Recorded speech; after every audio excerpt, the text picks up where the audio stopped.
Welcome, welcome, welcome. Microphone check, microphone check. Let's get a mic check, mic check, mic check. Mic check, mic check, mic check. What's good, Lovelace? What's good, G-Mac? I apologize about the delay, y'all.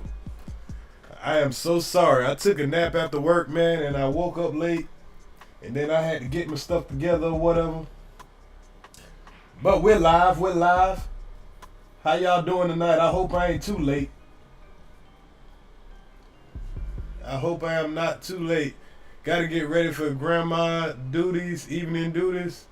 Oh, you gone, Lovelace? It's all good, it's all good. I'll catch you on the next one. Salute to you, grandma. Handle your duties. I know I came on late. I should have came on 6:30 like I was supposed to. And I could have caught grandma in action. But you have a good time though. Enjoy those grandbabies. But we're gonna go ahead and spark it off. Let's drop a couple of videos to give people enough time to come in, because of course, yes, I was late, so I can't expect people to just sit here in the chat and wait on me while I'm running late. So let's drop a couple of videos real quick to give people time to come in here, and y'all enjoy yourself. Make sure you hit the like button on the way in. Make sure you share the content.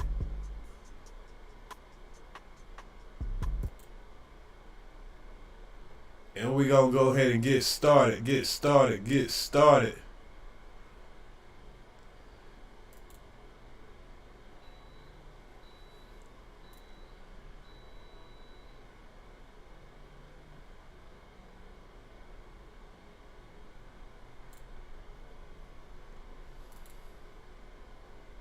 Salute to my homie Crucial K.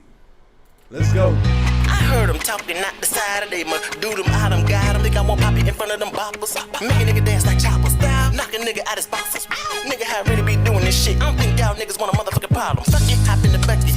I pull up on you if you want it. Delivery. Any minute, my name who want it. I'm ready to fuck 'em on me so honey. I run up in your circle like an orange. Fuck y'all niggas, I ain't talking porn. Oh, you mad at your chick? Blowing on my dick like a fucking horn. If you point over here, might lose your arm, might lose your leg, might lose your head. I set it off for this bitch, nigga. Yeah, that's what Boosie said. Set it off in this motherfucker. Set it off. My clique, all dogs. Just don't make me set it off. Now I'm talking about it came to my attention that niggas talking sideways by independent artists. Nigga, this where it all started. I talk all that talking. I hit him with the pump, make a nigga jump like damn. I had to crisscross and pop that pussy, nigga. You a pussy, nigga. Need this shit, nigga. Woo. In this summer heat, you need summer's eve. On the big tree out this bitch, nigga. Y'all need to fall back like autumn leaves. Shit, everybody smoking. Someone trying to find me a nigga to smoke. Okie dokie, hokey pokey. Pow, now you hear Georgia Doman. Damn, it's just look like a door. How? You don't see it swinging open, the bullets was singing, left them wet. Call him Frank Ocean. Let's get back to it. You must wanna meet your maker. Fin him in ass, pussy nigga. Shaking his ass like a salt shaker. I'ma cut these niggas' asses up like Chucky, Mike, Freddie, and Jason. Social media popping, nigga. Like a pimple, y'all gonna have to face talking all that shit on Facebook. I slap you and leave your face crook. I take your whole head off. Now they call me a face and head crook. See this head here, that's how eggs look. Yeah, that's when you crack it open. I'ma go ahead and break them down. Then roll them up and then practice smoking. Okay, turn it. Who wanna hop inside while I ride the beat? Ride slow like a drive-by. See my partner them on the other side. With my little thought and my guy. I'm on the edit up in the sky. 3 fly, you're not. Hop out, I get my guy high five. These niggas chicken like Popeyes. I get the green like Popeye. Y'all want it beef? I got 5 guys. Wheelers long like a 5 guys fire. So far in the sky, I had to come down like a skydive. Don't look at me, don't look at I. You can't watch, it's my time. Nigga can't play with the words like this. Y'all niggas just keep on rapping like that. I got the glow and the magic. Watch me pull a nigga ass out of polo hat. Abracadabra. I'm practicing on them, cutting them open. Your partner a fucking cadaver. Can't even tell him what's happening. Can't even dap him. Yeah, Bruce Lee, boy. Call me Crucial K, show enough. Cause I show enough. We'll leave a hole in a nigga like a fucking donut. Like holy moly, guacamole. I'm on a roll, roly-poly. If you didn't know, nigga, now you know it. Be snitching on a nigga. Fucking police, see, this is a given. I'm blessed. Cause everything that you just heard, nothing was written. I heard and listened. And when they cooked up something up in the kitchen, I hope you're not trying to impress these little bitches. Her pussy, you won't even make it to get it. Damn, pussy, a powerful thing. Turn the niggas into squares and lanes. Nigga, this shit not a part of the game. Shoot your video, stay in your lane.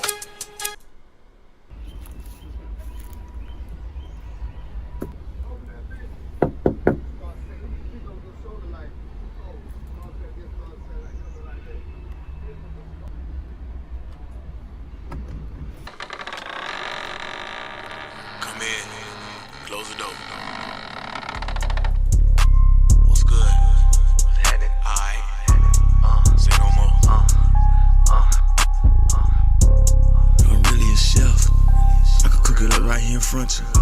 What you need? Let go. I'm really a chef, cook it right out of left. Run up a check till I run out of breath. Point them out, make them live what they rap. Big cap niggas ain't living like that. Do the most, get too close, you a ghost. Dope is a dope, you get more than a dose. Give all that I got till it ain't nothing left. I don't need no help, I could do it myself. I'm really a chef, cook it right out of left. Run up a check till I run out of breath. Point them out, make them live what they rap. Big cap niggas ain't living like that. Do the most, get too close, you a ghost. Dope is a dope, you get more than a dose. Give all that I got till it ain't nothing left. I don't need no help, I could do it myself. Niggas big cat like a Mexican Fiesta. Dope on the scale, you won't get no extra this way. Make your hoe do what the money say. Tell your old man he don't want it, babe. I just bought a new stick the other day. Cook dope on the stove or microwave. The neighbors don't like the J's, they keep coming. I'ma keep serving the dumb and defy the ranks. Shit smell like fungus. No Q and I just the city, keep fuck out my business at home. To the plug the car, I'm alone. Send it to the Pope man. Freddie P flyer than most, higher than most. Try me, didn't I see a ghost? 93 OG, it came from West Coast. Tie out to your hoe, I just came from a throat. MOBB OG gang, oh let's go. Yeah, go take a seat, get out the kitchen, I'm cooking, keep whipping it. Long as promoters keep booking, I'm running it. You get it all till I'm done with it. Give me that repo, your block, you won't get it. Hell with the scale, got it booming like speakers. I know what I'm doing. Don't need no features, court dates and funerals, commas and numerals. Really a chef, cook it up right or left. Working my move, I need more than enough. These niggas bluff, they really not tough. Head first, running up a check till my heart start 3-point. Working on my shot, trying to get hot. Swear to God, promise not to fold, never flip flop. Good smoke, good dope, busting out the ziplock. Don't think about it, you try, you might die. These niggas capping, they living a lie.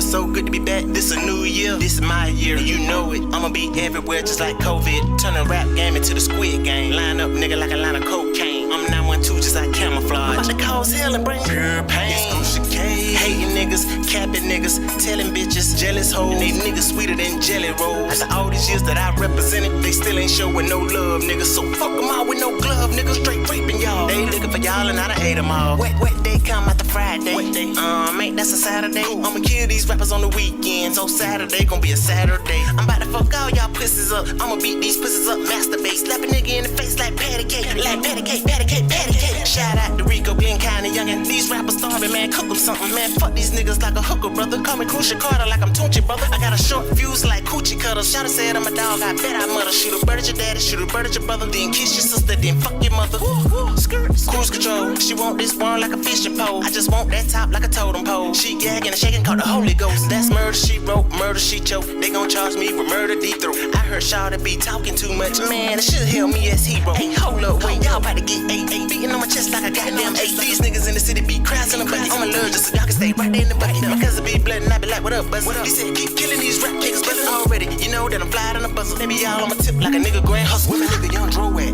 Long time I came to talk my shit. Hey, hold up, fuck your feelings, nigga. Fuck your feelings, thick music, man. Long time man, I hate to do it. It's that 2022. I'm independent. I can drop when I wanna drop and say what the fuck I wanna say, nigga. You gotta know that. Hey, let me get back in it. Fuck it, I'ma go full ignorant. Then go crazy, acting all belligerent. I'm poetic, pimpin', nigga, still a gentleman.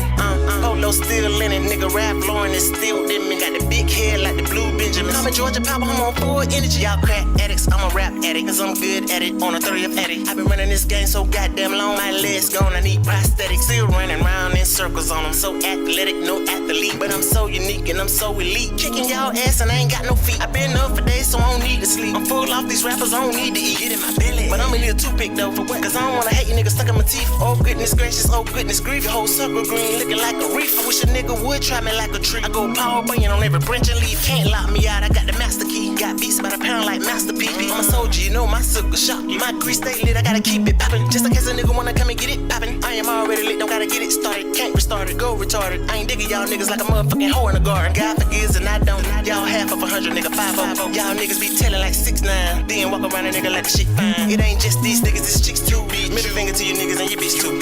Stick to the G code. 2022, gotta hit these hoes like Devo. The bitches be nosy. Damn, take your ass home. Take that nigga that with you before it be two of him and two of you. I'ma talk my talk, little goofy. Fuck it, hit him with the sticks like sushi. It's that stick talk music. Okay, let's do it. Come back and watch football all season long.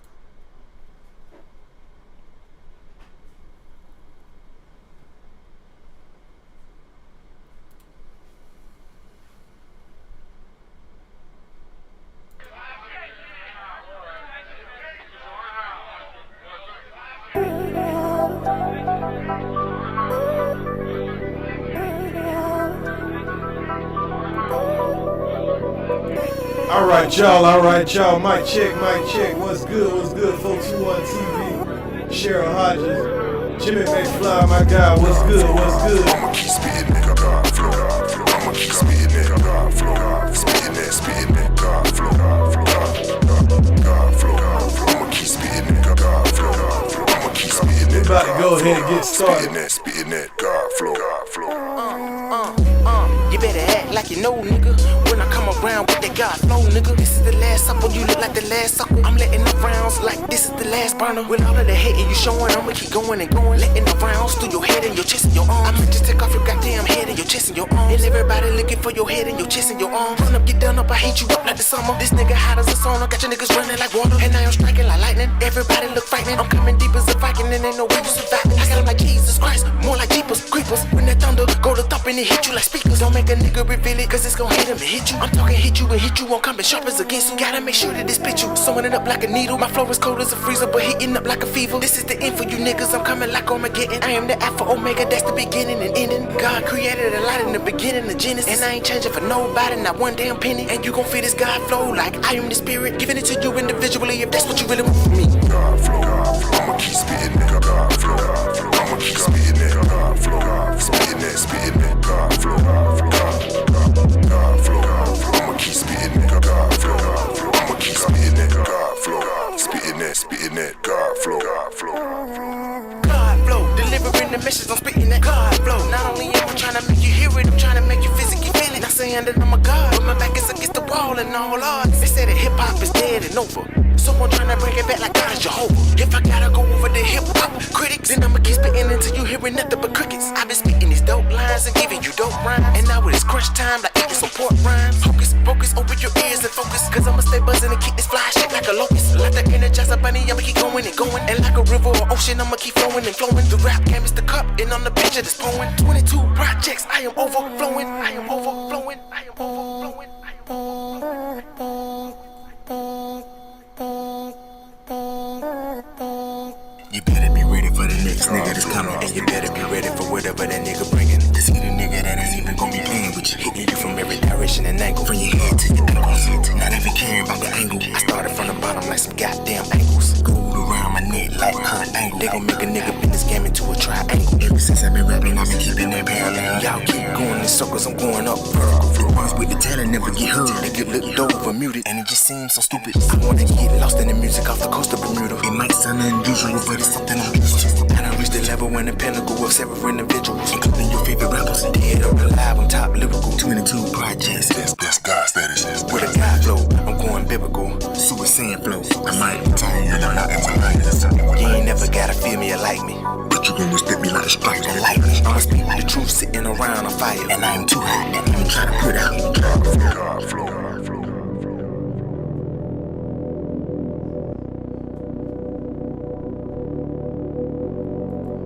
Salute to the chat. Y'all go ahead and get that one wabbit out of here, over here hating. No Lie TV, we never heard of you. We never heard of your homeboy. Shopify helps you So why sell you at hating on every me? stage of your business. Because your channel ain't shit. Like that Ain't ready to nobody launch heard of your stage. homeboy. We still over That here open for good, business homeboy. stage. We Let's just sell it don't feed into everywhere bullshit. until you. So salute to the chat. Before we get started, man, I want to salute to all the people who hit the donation link. Like y'all know, we are trying to reach the goal of trying to get a new Scream Deck, man. And I appreciate everybody who's donated. If y'all look at the top, we are at $157 of our $200 goal to get the new Scream Deck. And I appreciate everybody who's donating. We're still taking donations. So when you hit that Cash App and hit that Super Chat, just know that it's going to to make the channel better, man. We definitely have been investing in some nice things, man, and it's looking good right now. It's looking good right now. We got our new mic. We got our new PC system.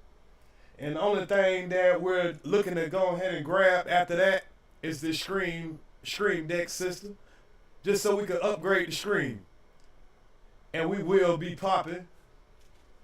Get them haters something to talk about, man, because they definitely need something to talk about. They ain't got nothing to talk about. Say the mic sounds hollow.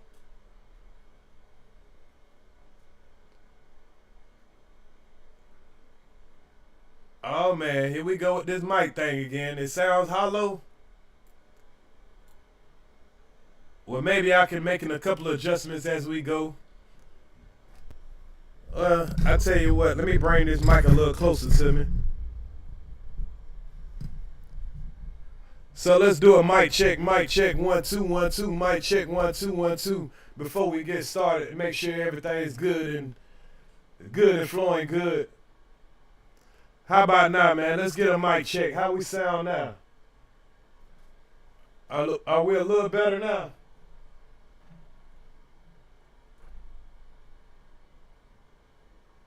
Are we a little better now?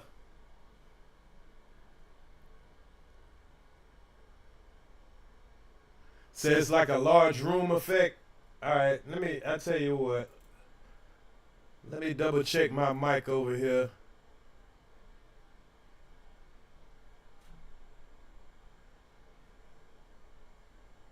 Says like I'm far away, but my mic is loud. I'll tell you what, let's try this. I know what I could try. How about now? How about now? I think I might have cleared it up now. I think I was getting that background noise in the mic.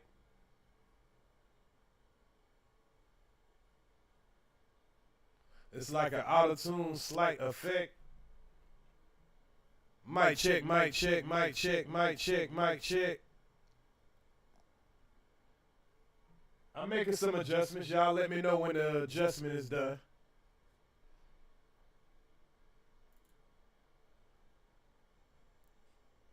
I do have a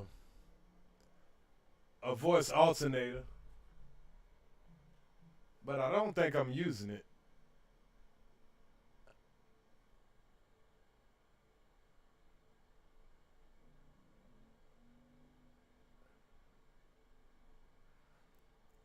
It says maybe the filter.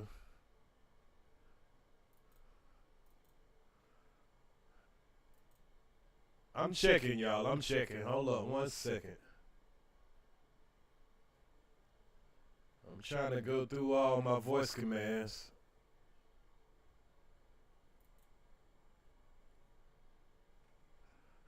What's good, Cool Eagle? Well, hopefully it clears up as we go. Because I don't know what it is. One day we doing good, next day it changes.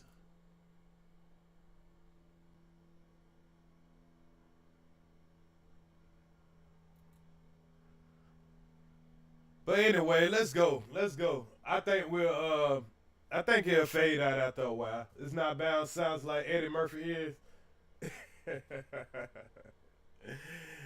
Well, I guess I'm gonna just sound like Eddie Murphy tonight. I don't want to hold up too much of y'all time trying to figure out what the hell going on with my voice. Still good and clear. Let's get it adjusted on the fly. Sounds good to me. Sounds good to me. All right, y'all. So we back to the Young Thug trial. Day 7, week 2 of the Young Thug trial. So where we left off at? Where did we leave off at? So we had the DA or the prosecutors tried to let's see where we left off at, y'all. I kind of forgot where we left off at. Are you interested? Give me 1 second. Let's see where we left off at. But today, I was listening today, y'all. We got into some juicy news today. So we're going to try to fast forward part day 5, day 6, because we don't have a lot of testimony to go. It seems like a lot, but this is just a lot of room of everything. So let's start where we start where we left off yesterday. Now, after collecting the evidence and taking it down to APP property, that includes your involvement in the case? After transport and obtaining the warrants in the report, yes. Okay. And you just mentioned something. You said it was 10 cartridges. One was in the chamber. What's that? Sure, it means that in the magazine, which is inserted into the load of the weapon, there were 10 cartridges or fertilizer those rounds, and then there was an additional...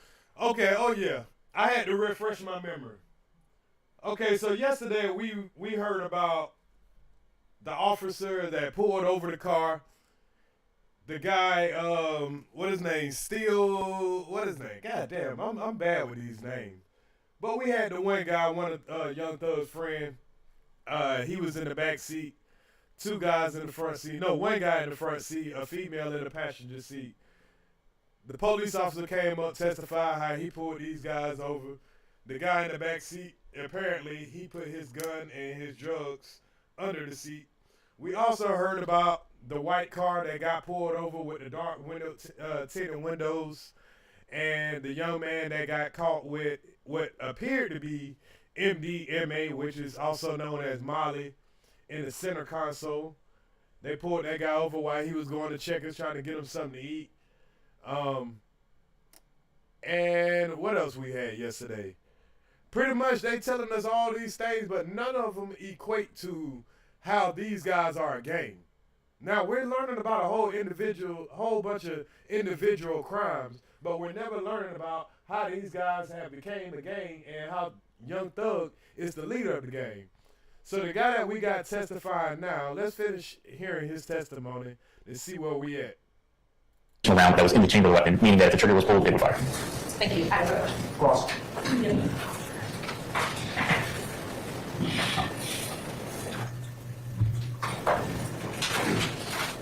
So here we got a cross-examine from the lady that was giving them hell in the back. Good afternoon, Sergeant Motto. Afternoon. All right, so you just explained to us that you were a member of the FIT team, correct? That's During right. 2017. And it would be fair to say that one of the differences between the FIT team and a regular street patrol team is to target high-level crimes? That is correct. Okay. And during... Salute Ms. Monimo. So we did hear yesterday how his job is to target high-level crimes. But he did say he was a patrol officer too, and he was just patrolling, and he just happened to see a guy get in the wrong lane, or no, I'm sorry. We're talking about right now the guy in the white car with the dark window tints. In this time period, you were following the trend of robberies, that's fair? That is correct. Okay. And when you saw this vehicle, you did not suspect this vehicle as being a participant in any type of robbery, correct? No, that is correct. You saw... You said YouTube was saying that I was live for 20 hours? On my page, it's saying 24 minutes. Damn. Yeah, YouTube been acting up real lately. I've been going to people's channel, and they've been saying that they got like 700 likes and stuff like that. I don't know what's been going on with YouTube. car window tints, and that is the sole reason you pulled this car over. That's your testimony, right? That's correct. Okay. And you explained that you had several FIT members with you, correct? Correct. You plus 4 more. I think it was myself, Owen, and yes, myself and 4 more. All right. And the FIT team, you were in 2 separate vehicles that day, correct? That is correct. And you saw this vehicle, you pulled this vehicle over, and all of the FIT team approached the vehicle, correct? That is correct. Now, it is general practice for the FIT team to all get out of the vehicles and approach a vehicle at the same time, right? It is. All right, so it wasn't just the window tint. That wasn't the reason that that all of the FIT team approached the vehicle. You always all approach the vehicle, generally speaking, correct? Correct. All right. So you had the vehicle surrounded, 3 officers on one side, 2 officers on the other, correct? Correct. And Officer O. All for a dark tinted window. So they got 3 officers surrounding that white car with dark tinted windows. Owens actually went to the driver's side where Mr. Nichols was sitting, right? Correct, that was next to him. Okay. All right, so Officer Owens, from your understanding, asked Mr. Nichols to roll down his windows. Correct. All right. And Mr. Nichols said, hey, I can't roll down the windows, and opened the door to comply. Correct. And then Mr. Nichols was asked for identification. Correct. He explained that he didn't have any. If anybody is lost on where we at, y'all please let me know. I'll break it down to you. Because we on day 3, and I know some of this stuff, if you missed a little bit, you might have missed where we at. So we're going over each individual crime that they're trying to say is a part of this RICO case. And right now, we're at the 3rd crime, I believe. Correct. Up until this point, Mr. Nichols is being cooperative with you, fair? He was. Say slow down the audio. Nah. I'm not speeding it up because of YouTube violations. I'm speeding it up because there's a lot to go. So I'm letting her talk, and then I'll break down what she talk. Cause I done heard all this already. But if I let it go at normal speed, we'll be here all day just to hear one day of the trial. So I'm allowing her to talk fast, but I'll slow it down just a little bit. I guess I can hear what they're saying because I already knew what happened.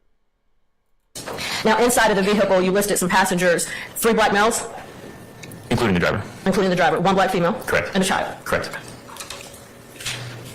Now remember, y'all, Mr. Nickel is the guy in the back with the black turtleneck.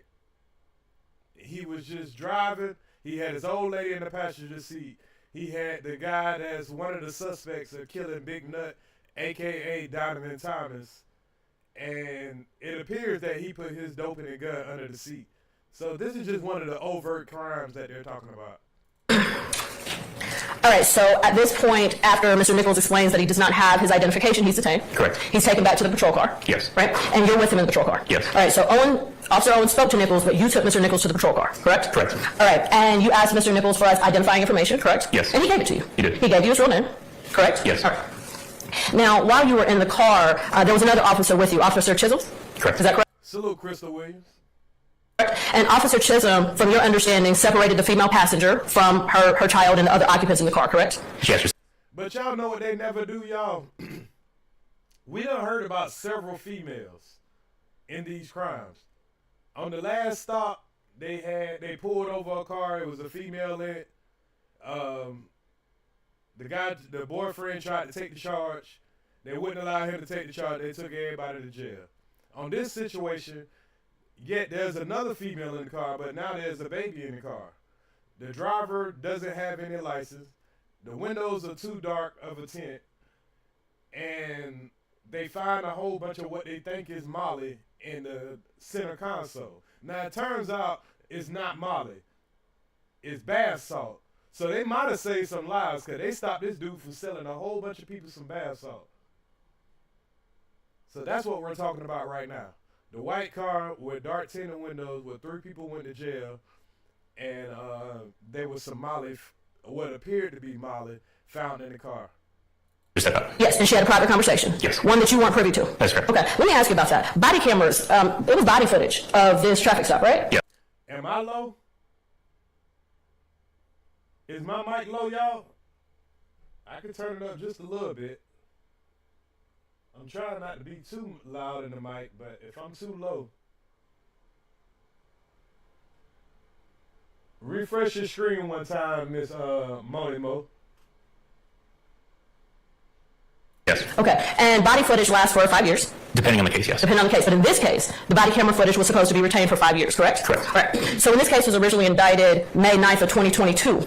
And remember, this incident happened July 3rd of 17. That was within the 5 years. Correct. Did you receive any type of notification or instruction from the government to say, hey, retain this body camera footage? I did not. Okay.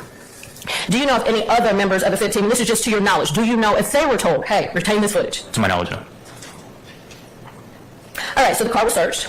Yes. And you have testified that you found some pills, correct? Yes. 2 pills, and that you found 2 baggies of some type of solid substance. Correct. And you have testified. Okay, so he found 2 bags of solid substance. That's what he's saying right now, y'all. How about now? How about now? Do I sound louder now? Mic check, mic check. I hope I sound better now.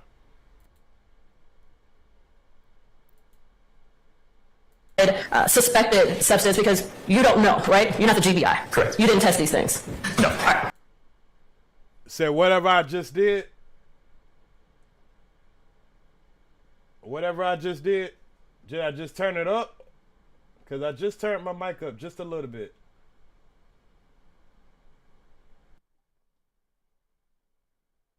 The bath salt be having motherfuckers like zombies.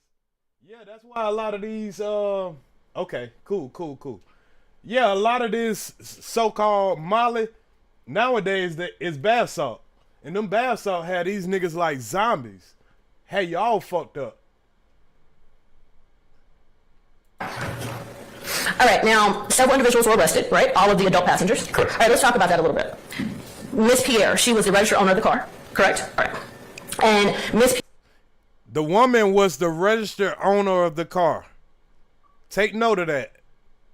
She got a nigga driving with no driver's license. Pierre was arrested that day for the suspected 2 baggies, right? Correct. All right, so she was arrested for trafficking with that. She was also arrested for the pills. Correct. Okay. And she was also arrested of a drug-related object, right? That's correct. Okay. All right, and Mr. Norman Harris, he was arrested, correct?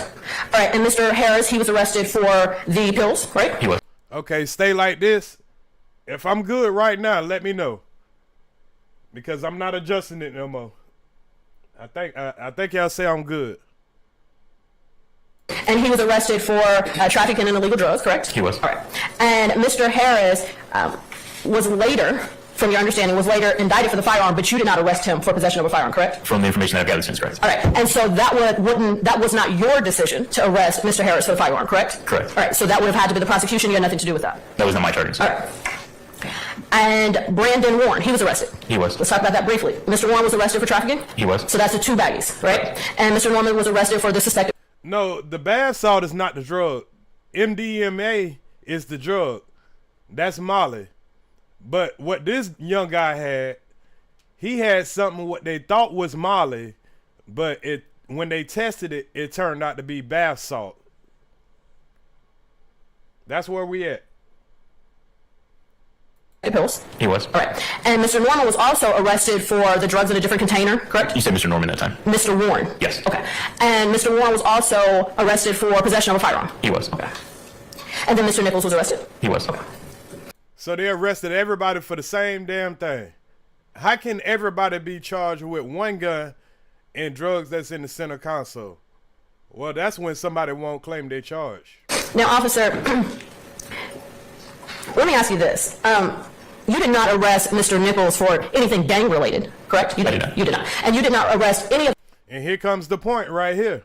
All this shit y'all telling us, it ain't got nothing to do with no gang. This just 3 young dumbass niggas riding around with fake Molly.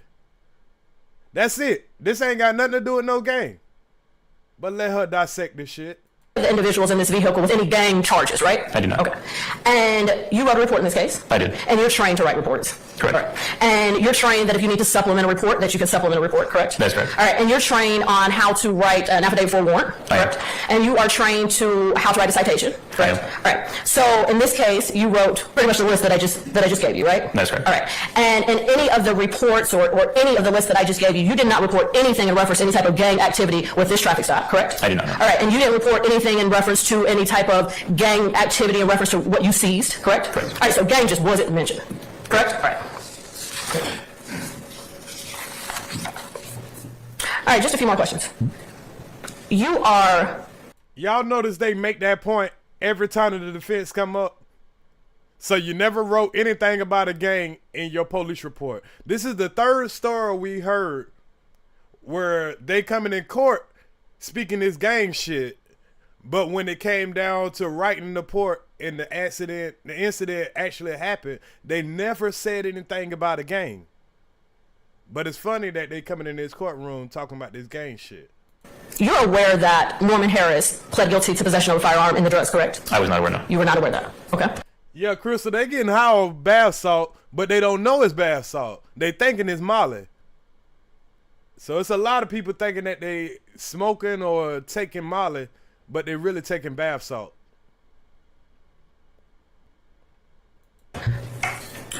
Ms. Pierre, you testified that she was the owner of the car. I want to make sure that I have that correct, right? That's correct. And you're aware that Ms. Pierre pled to the alleged drugs found in the vehicle? I was not aware. Okay. So the female, she took the charge for the drugs that was in the vehicle. He didn't know that. All right, I have no further questions. Thank you. Anybody else? Say that again. Read right. Yes, we do. The location of Donnelly and Cameron, is that in Fulton County? It is. And as relates to the body cam, were you ever asked to look for the body? I was. Okay. And did it come point in time years ago, was that body cam produced? Well, I myself was not asked until recently. Okay. And so you weren't asked to go locate the body cam? Correct. And what is the policy as it relates to body cam footage for a traffic stop such as this with the Atlanta Police Department? Sure, a traffic stop or any of the rest, the body camera footage has a retention period of 5 years. And let me ask this, as a FIT officer, do you generally take out gang warrants or that's assigned to another? That's assigned to another unit. Okay. And why is that? Because typically officers and investigators assigned to the gang unit have a better understanding of gangs. Myself in that position in my career, like any other patrol officers, we don't generally have that much knowledge when it comes to the gang. So he ain't got no knowledge, no gang knowledge. But he gonna come up here and tell you that, you know, this had something gang related to do, something to do with gang relation. Gang. Well, you have she opened the doors, dude, so So officers have the option to take outside training. They can go and get more information about gangs. At that stage of my career, that's not where I was. Since then, I've gained that at that time of the stop, I did not have the knowledge. And that responsibility goes to different units if they want to take out gang. That is correct. All right. I have no further questions. anything further, Ms. Westmoreland? Yes, Your Honor.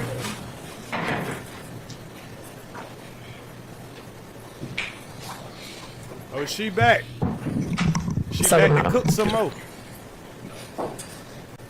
F you I really like this attorney, y'all. She be cooking. would have observed what you thought was gang activity on July 3rd, 2017. You would have reported it, correct? If I would have had the knowledge of it, yes. No further questions. You don't need too many more questions after that. If you thought this was gang activity, would you have reported it? He says no. So why did y'all bring this witness up here again? What this has to do with furthering the gang again? We just asking. Anything further, Ms. Owen? All right. Y'all stay tuned. This stuff is about to start getting good, y'all. Sergeant Maldonado, good afternoon, sir. Afternoon. Sergeant Maldonado, you are familiar with APD SOP 3067 gang data reporting? Not off the top of my head, no. Okay, so if I showed you the document, do you think it would refresh your recollection? I'm not sure if I've read that particular SOP. So what they about to press him on right now is him not reporting any gang activity during his stop.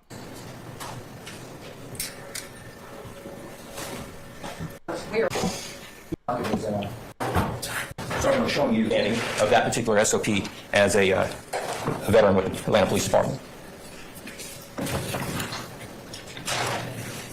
So this particular SOP, it does not ring a bell to me, no, sir. So then it doesn't ring a bell, but as an Atlanta Police Department officer, you then don't know or have not been familiar with the fact that responding officers have a responsibility to collect and record any evidence that tends to indicate gang involvement.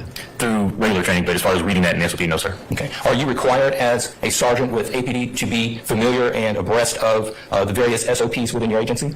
I am. And this one you're not? That's right. Okay. No further questions. Can I see the SOP for a moment? And did you admit it? He says he's been identified. Oh, hold on. I didn't know if anybody, I didn't know. I'm sorry. You look at it? I'm going to, I didn't know if it was my turn to question. Are you finished, Mr. Mann? Yes, I am. Okay, all right, go ahead, ma'am. This answer we referred to was what year? 2017. All right, I'm going to show you DH1. What year is it? So we don't have to dwell into this situation too much more. We just know that they had another car pulled over, which was a white car with tinted windows. They found some what they appeared to be Molly. Now the next person that's going to testify is going to be I believe a lab tech, and he's going to tell you about purity tests. And I'm going to break down what purity test means, y'all. So let's get to the next witness. All right, Sergeant Ross, good afternoon, sir. Sir, if you please approach the witness stand. Once you get there, if you would turn and face Sergeant Ingram, sworn as a witness before you sit down. Right here. So if I'm testimony, you remember number 2? I do. See? All right. First First name Charles, CHARLES. Last Yeah, you're right, Cool League. They be doing too much. name Ross, ROSS. And Sergeant Ross, where are you employed? I'm sorry. Where are you employed? I'm currently employed with the City of Atlanta Police Department And how long have you been with the City of Atlanta Police Department? for about 11 years now. So we got another police officer that's coming to testify something. Let's see what it is that he's going to testify to. And this probably is another arrest. And as he talk, I'll remember what it was that he testified about. And what do you do with the City of Atlanta Police Department? Currently, I'm a sergeant in the Zone 2 area, And how long have you served as sergeant? approximately 4 months. If you can tell the jury briefly about your career with the Atlanta Police Department. So I started my career in 2012. 2013, I was sworn in as an officer. Spent time in the Zone 5 area, which encompasses this courthouse, as well as most of the downtown area, before going to Zone 1, which is the Bankhead area. I spent about 3 years in patrol before I was moved over to the Apex unit, which is a proactive unit that's citywide. We target violent offenders and other individuals. Dig at that Apex unit again, which is formerly Red Dog. Now, this guy came on the force by 2012. So these guys were already doing their thing. Engage in lower-level narcotics and various other smaller crimes. We also do warrant entries for individuals that may be barricaded or for narcotic seizures. I spent about 3 years in that assignment before I was then promoted to investigator and assigned to the robbery unit. I spent about 3 years in the robbery unit handling citywide robberies throughout the city before I was promoted. So this guy, he started out as a patrol unit, then he went to the Apex unit, then he went to armed robbery unit, and now he's on some other unit. Let's see what it is. Wasn't promoted, but moved to the city's Homeland Security and Cyber Crimes unit. Okay, then he went to Homeland Security and Cyber Crimes. Spent about a year there working in that capacity where we were responding to threats throughout the city that may have been related to like the Georgia Dome or various threats made to individuals throughout the city. I was recently promoted to sergeant and assigned to Zone 2. So now he's a sergeant in control of Zone 2. Which I think he said Zone 1 is the Bankhead area. So Zone 2, I believe he said is this area where Young Thug them be at. Are you close or not? I am. I'm going to take you to October 23rd, 2018. What unit were you assigned with APD? 2013? 2018, I would have been assigned to the Apex unit. And you spoke briefly about what the Apex unit did. Tell the jury about your job and responsibilities. See, now he's about to tell about his role with the Apex unit, a.k.a. Red Dog. This is the same type unit that beat the hell out of Tyree Nichols. Okay, so under the current command over there, we were assigned to a specific zone. Each day we would go out to that zone and try to locate violent offenders that had outstanding warrants or make proactive stops and arrests based on probable cause as far as violent crimes, narcotics, and various other incidents. So his job to go find people who got warrants out. Pretty much. And I think what they talked about right before the jury came in is that they can't mention that the guy had a warrant. But if you listen into details, you'll see why they stopped that white car with the dark tinted windows. Because they feel like the guy had a warrant. I believe this is what he's testifying about. No, you know what? He's testifying about a new situation. So let me let y'all hear what he's testifying about.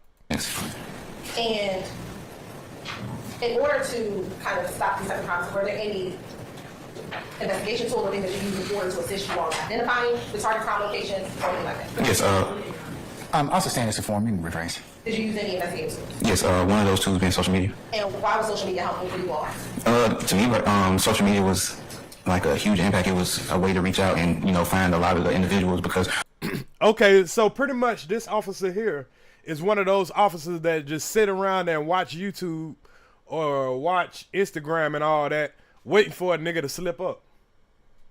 Most times we have investigations, they will tag or associate individuals that they have some type of... I'll stand as the form. You can rephrase. I think it was Mr. Steele. Yeah, it was Mr. Steele. And Ms. Westmoreland. In your experience in using that social media. So if y'all pay attention, he's pretty much telling y'all they're watching social media. And usually when somebody that's committed a crime, they'll usually tag somebody else that has something to do with the crime. This is how they do their investigation. So what did you find worse? I found that individuals tag other individuals that they partake in criminal activity with. With? Yes. With what? Like that they participate in criminal activity with. Oh, who they? Yes. Sir. Okay. Uh-oh, here go the big dog. Big dog about to come and question.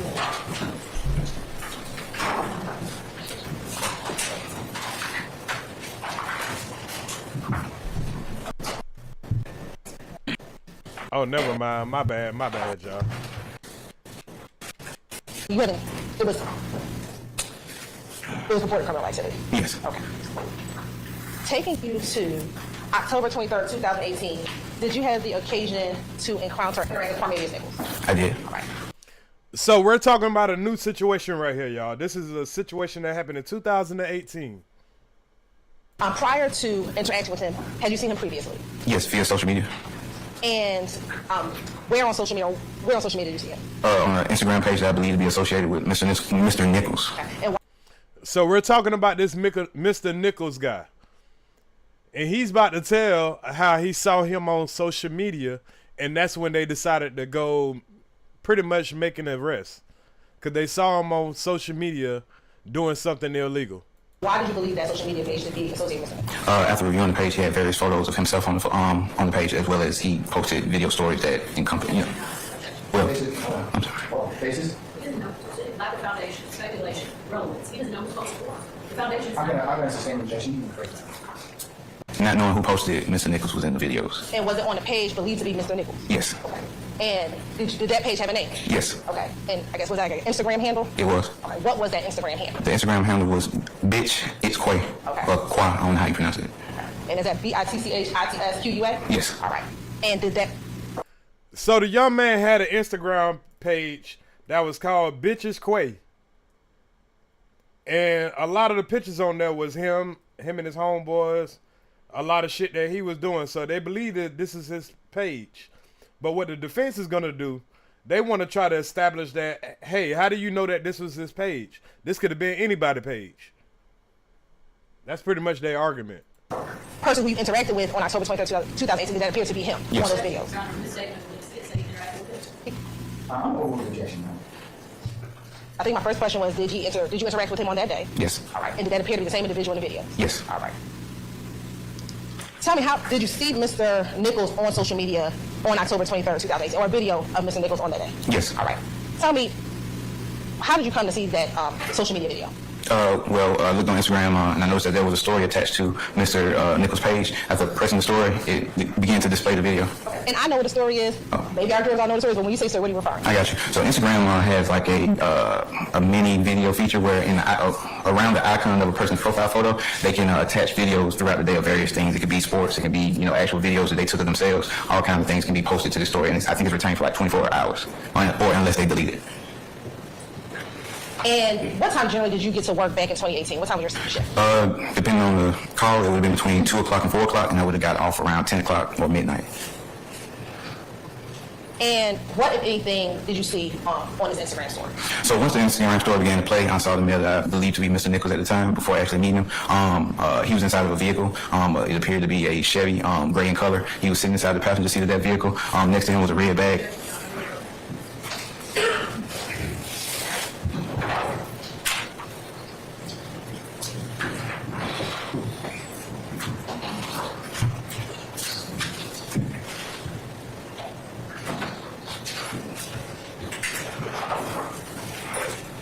Well, hold up. They got to come to the judge again. Of the Chevy. It was a great play. There was a male I suspected to be Mr. Nichols. No. Oh, okay. As the video began to play, there was a male I suspected to be Mr. Nichols sitting inside the driver's seat of the Chevy. It was a gray and color Chevy. The door was open. He had a red bag that I could see like in the background, and what appeared to be in his hand was suspected marijuana. He was twirling. So he was looking at Instagram. He seen Mr. Nichols, who is the guy in the back with the turtleneck, the black turtleneck. He seen Mr. Nichols on Instagram talking shit, and he seen him with a bag of weed. So, ladies, tell your sons that's on Instagram, any kind of social medias, rolling up weed, there could be a police officer watching him, and they will pull your ass over because what they seen on social media. It up in the bag while talking to some individuals outside the vehicle. One being an older lady, making statements as like that the older lady wanted a young nigga, and Quay. Hello, can you hear me?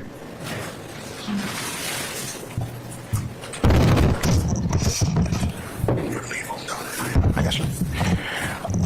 Starting back over, I observed the male that I believe to be Mr. Nichols sitting in the driver's seat of the Chevy. He had what appeared to be a red bag in the background. He had a small bag of marijuana that was being twirled in his fingers while engaging in conversation with individuals outside the vehicle. One individual, being an older female, which the conversation went to the effect of, auntie want her a young nigga, and Quay trying to be a victim. Then you can see Mr. Nichols say, I'm trying to be a victim, before the video cut off. Oh, I'm sorry. And also in the background behind the older lady was the lady was a two-door white vehicle in color. And about how long was this video? No longer than 30 seconds. And so a 30-second video, y'all. 30-second video. He's in the video and he's twirling around a little bag of weed that he had. It looked like he was rolling up, and when he got finished rolling his weed up, he was tying his bag back up. So you got an Atlanta police officer that's looking at Instagram looking for some kind of hits, and he see this young guy sitting in a Chevy, a blue Chevy, rolling up his weed, talking about an old lady that wanna fuck a young nigga. And we about to see the video. And then we're about to see the video of how they pulled up on the young man, and that's how they end up finding what they end up finding. In some type of way, they're going to include them with Young Thug, because the young nigga in the video, I think he hashtag slime or hashtag YSL. So that's enough to tie somebody into a RICO case, apparently. once you saw that video, what, if anything, did you do? I immediately called a team together to further investigate. That would require me, reaching out over radio or calling people or something, and letting them know a staging location to meet me at in regards to what I had just witnessed. Those individuals. So he witnessed this little old bag of weed, and he called up the whole motherfucking force. Would have met me at the staging location. I would advise them, or maybe even show them the video of what I saw, and gave them all the information on what we were going in to do, and who we were looking for, and what we were looking for, and then we would have proceeded to the location. I would also make my sergeant aware, and K9. And 2612 Steel, can you tell us where's that location? 2612 Steel is in the Cleveland Avenue corridor. It runs right off of Cleveland Avenue. The driveway may be from. Okay, so we heard what it is that he's testifying, the reason why they pulled up on this young man. Now, let's go see the video in itself. And then we're going to watch the cross-examine. And I'm trying to fast forward because I really want to get to what happened today. Today was wild. Took my flashlight, peered inside of the gray vehicle, and got an update from K9, who was already en route, as to how long it would take them to get out there to continue my investigation, on which I initially came for the gray Chevy vehicle. And why did you call K9? Because that's a normal practice. Whenever I have like a suspicion of some type of drug investigation, I have them come out to assist, as well as another resource in identifying and locating where possible drugs may be in that crime scene. Okay. As you waited for the K9 to come, did you ever locate a key for the gray vehicle? I did. So upon that initial search, where I noticed the shake, there was a center console. I lifted up the center console and located blunt spray and what appeared to be a Chevy key. The blunt spray is, I think, significant because I began. Faces. I sustain the crime. In your knowledge and experience, why is blunt spray significant? I'll overrule the objection. Wait for more foundation. Blunt spray. Oh, I'm sorry. My bad. That's good. In your investigation, have you heard of blunt spray? Yes. Okay. And in your experience as so what he's pretty much saying is, after he seen what he seen on Instagram, he hit up his fellow officer saying, "Hey, I got a dude on Instagram claiming that he YSL. He's right over here on Cleveland Ave in this apartment complex. He's sitting in a blue Chevy. There's a white, I believe it's a Camry, sitting next to it. Hey, let's go bust this dude for this weed and see what else we can get." So when he pulled into the parking lot, somebody hollered, 12. Y'all know what time it is. Y'all know what time it is. Anytime the police come into the parking lot, somebody gonna holler, police, 12, bubble top, whatever the word is for the police. So as they did that, one of the young men hit the lock button to the car. So they can see with the lights flashing and the horn beeping that somebody just locked the car. So when they pulled up on the young man, they could smell weed. I think it was 4 or 5 of them and 2 females. 2 females was sitting in the car. The rest of the young men was sitting outside the car. As soon as they pull up, they smell weed. They start putting people in the handcuffs. They call out the dogs. The dog sniff around the white car, don't find nothing. Then the dog sniffs around the blue car, which is locked. And once the dog got a signal, they search the blue car and they end up finding 3 guns. That's pretty much the situation. I'm explaining it without going through all this shit because I want to get to the actual video. Officer, what does blunt spray do? It's a fragrance used to mask the odor of marijuana, hence, or any other type of scent that may be overpowering your vehicle. Okay. And as you're investigating, you found some blunt spray? Yes. All right. What else? I located the key for the Chevy. When did they ever start reporting that I found blood spray? Oh, I found some blood spray. So that should tell you that they smoke blunts a lot. What the fuck?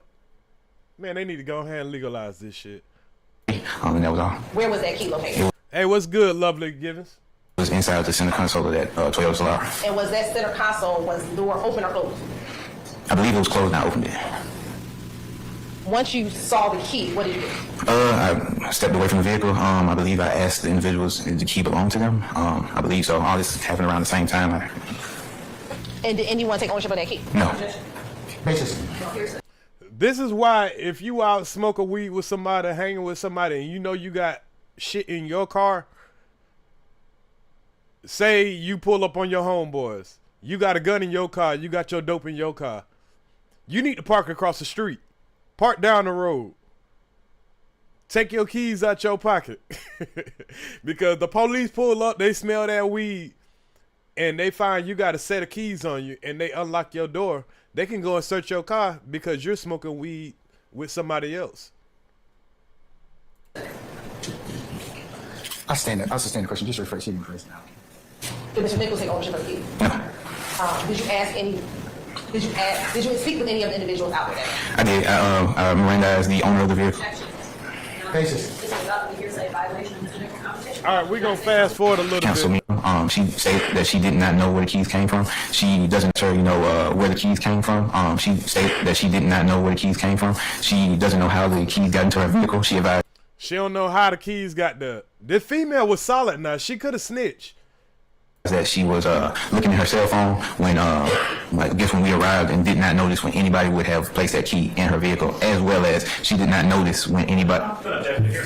I'm not overruling the objection. And I know the continuing objection we've already dealt with this issue. To possibly lock the Chevy next to their vehicle. Salute, fatty. So at this point, no one claimed ownership to that key at that point in time? No, ma'am. All right. So nobody ain't want to claim that blue car. They knew something had to be in that blue car because nobody wanted to claim them keys. But that kind of helps their case. Did K9 ever arrive?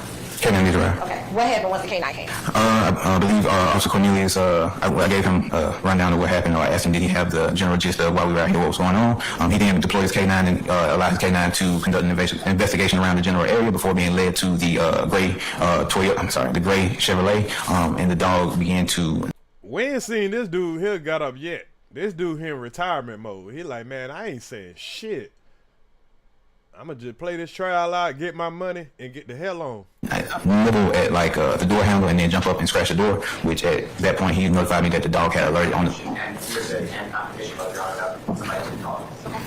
I'll sustain it, sir, currently. What happened after the K9 came out? Officer Cornelius conducted an investigation and advised me that the dog alerted. Did you get a search warrant? I did. Okay. When I'll sustain the objection. when did you get the search warrant? Immediately, within a few minutes after, finding out that there's possibly narcotics in the vehicle. Once you got the search warrant, you come back? I did. You searched the vehicle? I did. What, if anything, did you find? Approximately 17 grams of marijuana, baggies, which are consistent with or indicative of the crime. So when they went into the gray Chevy or blue Chevy or whatever color it is, they found a half an ounce, pretty much a little bit over a half an ounce of weed, and a whole bunch of baggies, Ziploc bags, Basis. and a scale, and some guns. Foundation. You're right, he's an officer. What's good, 40? Overruling the objection. Ms. Westmoreland. And baggies which are indicative of the crime of possession with intent to distribute, as well as a digital scale, I believe, and 3 firearms were located throughout the vehicle. And so y'all, let's go over all the cases of what we've heard. Okay, the first thing we heard was a guy getting pulled over. 3 people in the car, 2 dudes, 1 female. The guy in the back seat put the guns and the drugs under the seat. Then we heard about another story of an officer pulling over a car for having dark tinted windows, and a guy having what appeared to be Molly in the center console turned out to be bath salts. And I believe it was a gun in that car also. So those are two different occasions. They did not prove that these guys had any connection as a gang besides them just being in a gang infested area.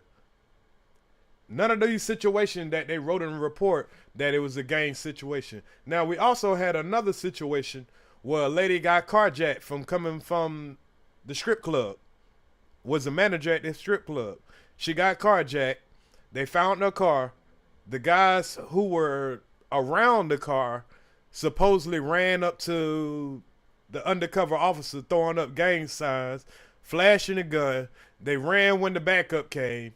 They found the gun, charged the guys, never wrote anything in the report about gang activity, but they coming into the courtroom right now saying these guys are part of the gang. These guys are part of the gang. 3 different situations that they didn't write in the police report anything about a gang, but they're coming into court talking about a gang.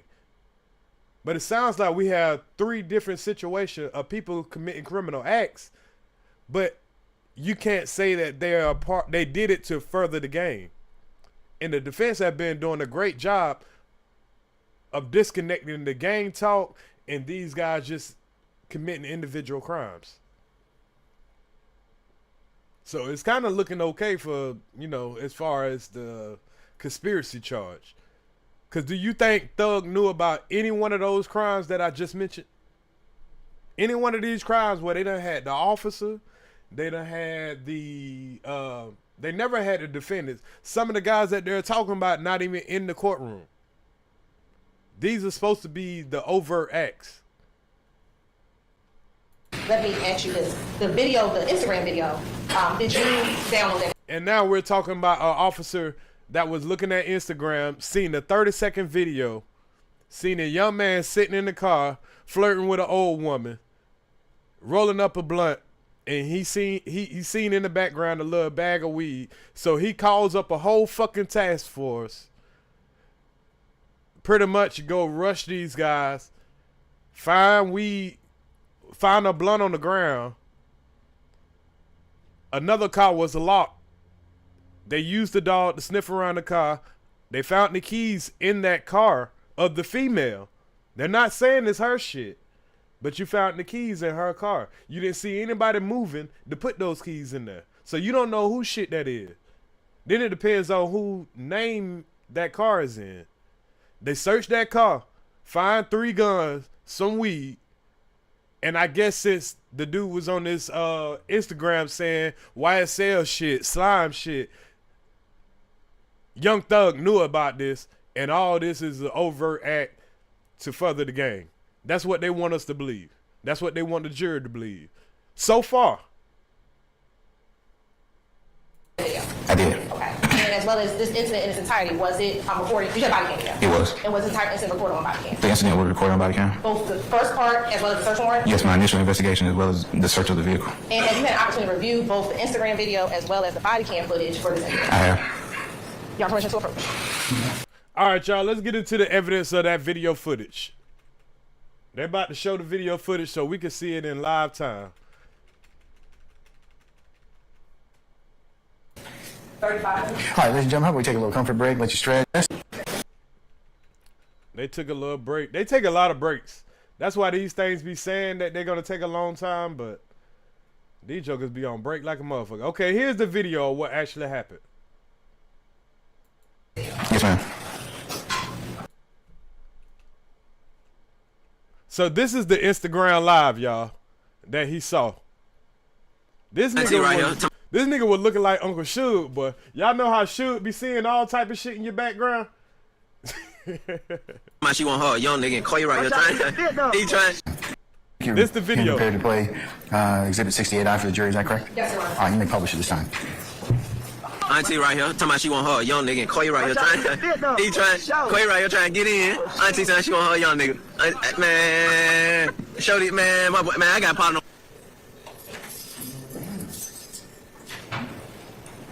All right, sorry, Ross. Auntie right here, talking about she want her young nigga and call you right here. Is that the individual that you saw us play when we were watching this video? Yes, ma'am. And that stopped. So you just got a young nigga trying to get him some coochie, man, from an old coon. And these niggas over here fucking up niggas' days. At 68, I at 3 seconds. He trying, Quay right here trying to get in. Auntie saying she want her young nigga. Man, Shorty, man, my boy, man, I got. Now, as y'all can see, this is the red bag he's talking about right here. And I guess he's rolling up a blunt or something. That's why you gotta be careful what you do on social media now. Salute, Keen up. And looking here, is that inside the vehicle? Yes, ma'am. Is that what vehicle is it? That's ended up being the Chevy Sonic. And when you look at the side of the vehicle, do you see a red? Yes, ma'am. Okay, I believe you may be able to, on your screen circle, when you see the red object. Tap it. See that corner? Yeah. And press the pen. So they circle what they Did you know feel like it's some weed. No, ma'am. But that nigga got some good ass eyes, cause I don't see no weed right there. Can y'all see the weed? Alright. And I'm just gonna go back, and that stopped at 15 seconds and 60 to 68. Salute K2O. Can y'all see that weed? That just look like a I don't know what that look like. But it's red though.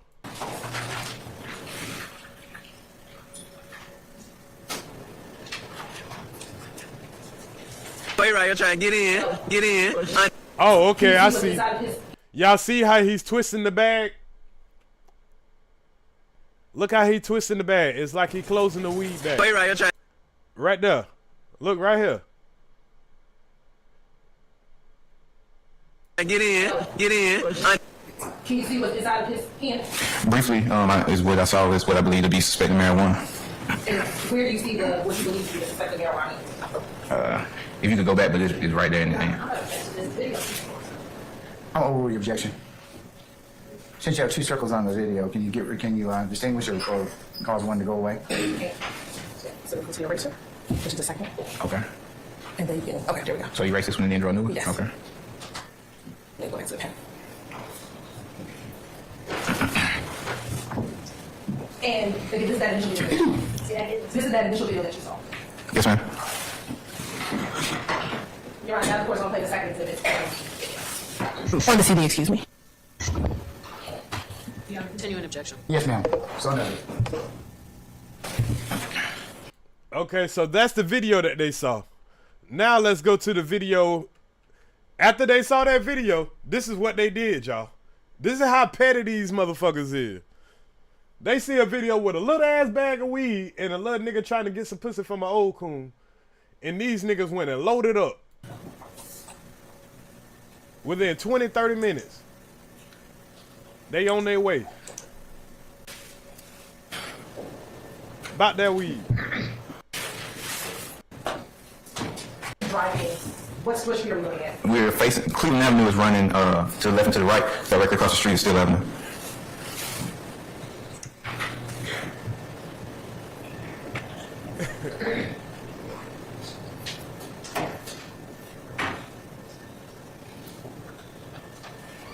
Say Earz just looking like he just smoked 2K. I mean K2. Hey, I can smoke my blunt behind this avatar, man. No, so the sound started at 2 minutes.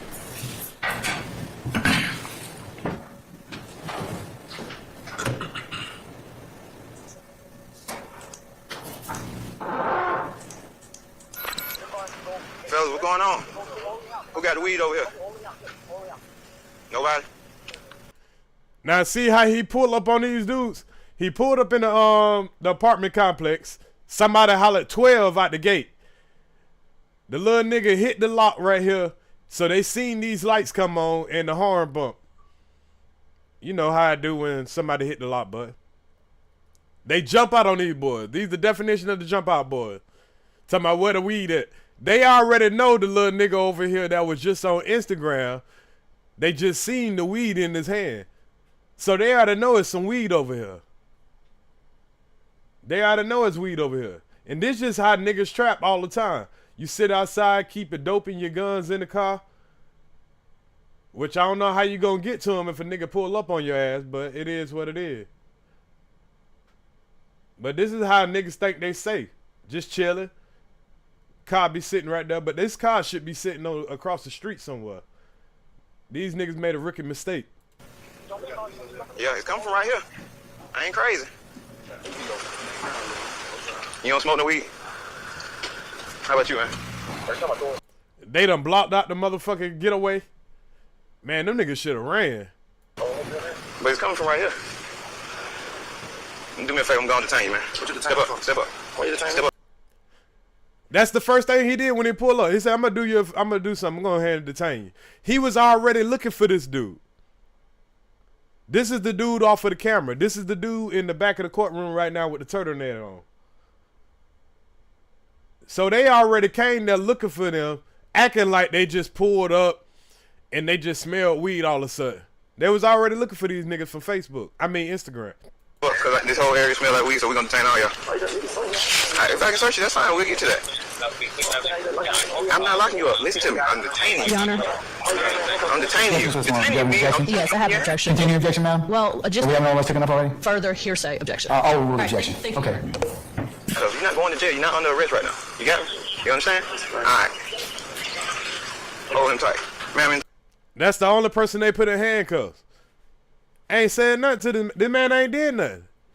You smell weed, but you don't know who's smoking weed. So if you're going to put him in handcuffs, everybody should be in handcuffs in that case. Thing in the vehicle I need to know about. You mind stepping out of the vehicle? How about you, Miss Lady? So you got a dude sitting right here in right here on the car and two females, and you smell weed. But you go straight to this man. Is your car? It's our car? Okay.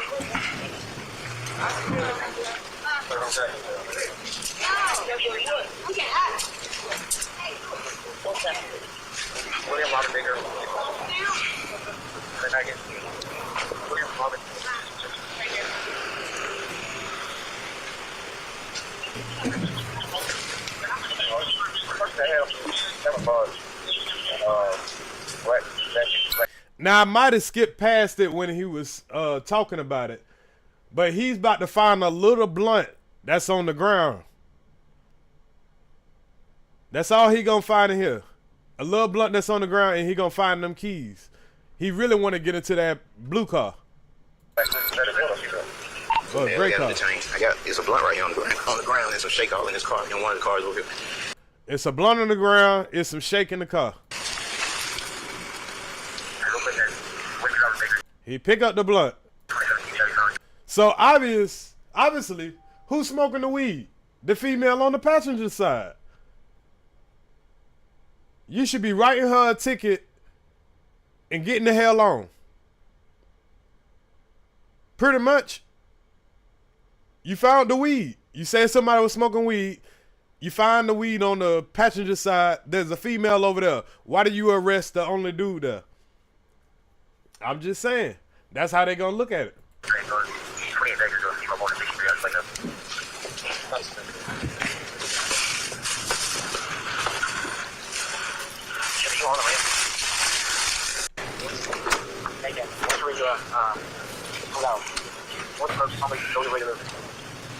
There go those keys.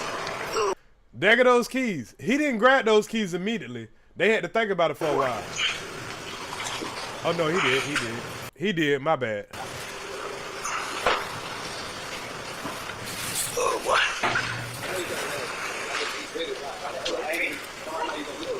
Walked straight over there to the other car. He made it obvious.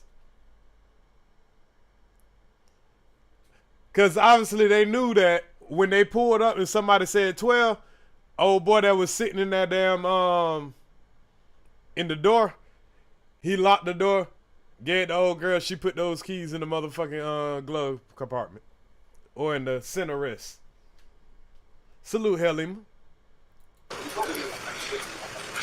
So they wasn't really searching that white car. They come to search this car. They seen your dumb ass on Instagram. Self-snitching. Hey, Corn, whoever that will answer, what's your ETA out here? Talking about Canaan? Yeah. Now, we should be out there in about 10 minutes. I got it. He already had the dogs on the way. He already had the dogs on the way.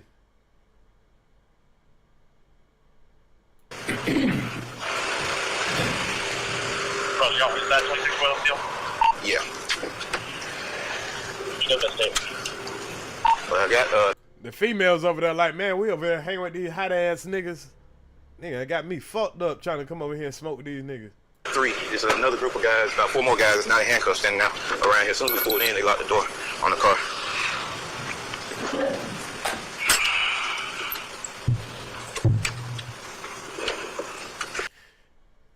Hey, I want y'all to take note of what he just said. There's a group of guys around here that doesn't have on handcuffs. They locked the car when we pulled up. Because the defense lawyer gonna ask him, how many guys got put in the handcuffs? Oh, I don't know. You're a motherfucking lie. You just heard it with everybody else. But right now he's waiting on the K9 dog.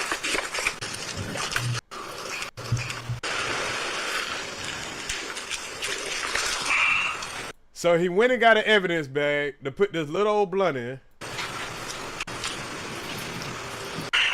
Oh, y'all got ID on y'all? Can Can I take you? Nah, you got hang tight right here. You ain't got an ID? You got a name? Come walk over here with me.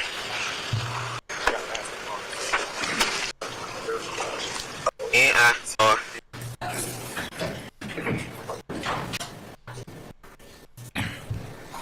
Okay, y'all, here come the good part. And that's the defense tearing his ass up. Now, this the body cam from another officer. I believe the drug officer. We told you why we were detaining you. That's my name, though. I said, okay. I ain't say you were lying to me. Yeah. No, I was just... All right, cool. You just told me you were here. Man, my brother don't feel down there. I'm making so good. I mean, how are we making a difference? We told you why we were detaining you. But that's my name, though. I said, okay. I ain't say you were lying to me. Yeah. No, I was just, why you say you was here? We said you were okay. Miss Lady, you got ID? Appreciate it.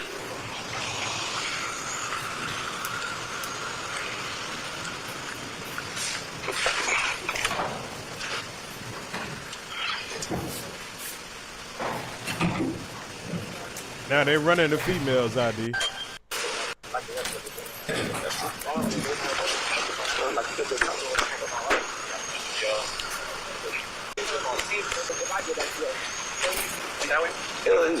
One thing about this, what Young Thug lawyer gonna say, we all know he gonna say it. Was my client here? Do it look like Young Thug gonna be here? I mean, you're tying this crime. The only reason we're watching this crime because they're trying to tie it into Young Thug's RICO Act. What the fuck do this got to do with Young Thug? You think he knew that? Do you think he got them out there selling little bags of weed and shit to further the game? I mean, come on. But later on, maybe they're going to tell us how this connects to the gang or furthers the gang. Hey, man, there's 2 cars came out. Nobody. Salute us, Deeple.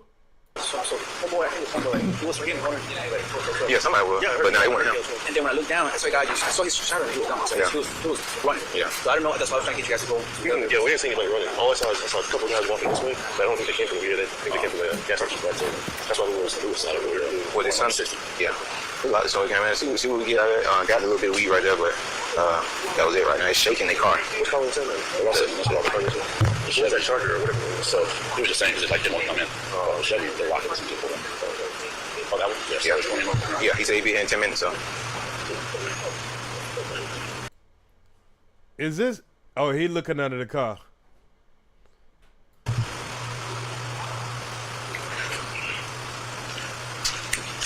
Gentlemen, y'all got ID? You got here? You ran it? You got, how old are you? How old? You got ID? Never had ID? Okay, come on with me. I'm just for the rain name. Pretty much running names. Everybody ain't in handcuffs. Some of them are, I think. As many as possible, I believe. They want to get in this car so bad. They're trying to figure out a way to get into it. If nobody gave him permission to get in this car, the man gonna beat them charges. Yeah.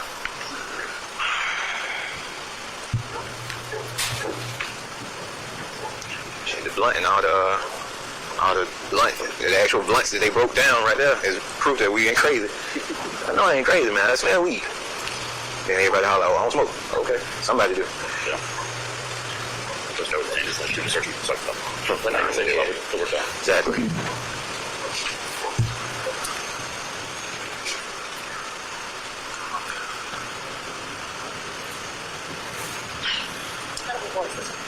To this winter? You don't like winter? I like Christmas. That's all it is.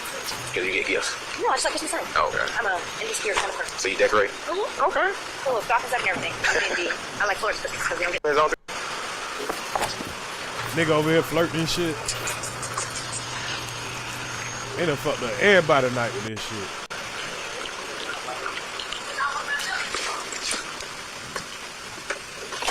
Oh, he didn't get those keys out the gate. I thought he did. Yep.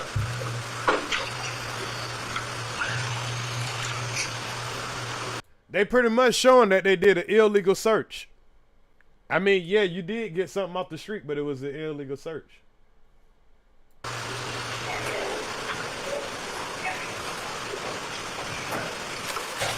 Dog just scratching up the car. So that's when the dog hinted that there was some drugs in the car. Y'all seen him scratch on the car. But if you just have a dog just go through, well, this is public housing. So they probably got the right to do that. Now, if this was private property, they wouldn't have been able to do that. But being that this is probably government property. Probably Section 8.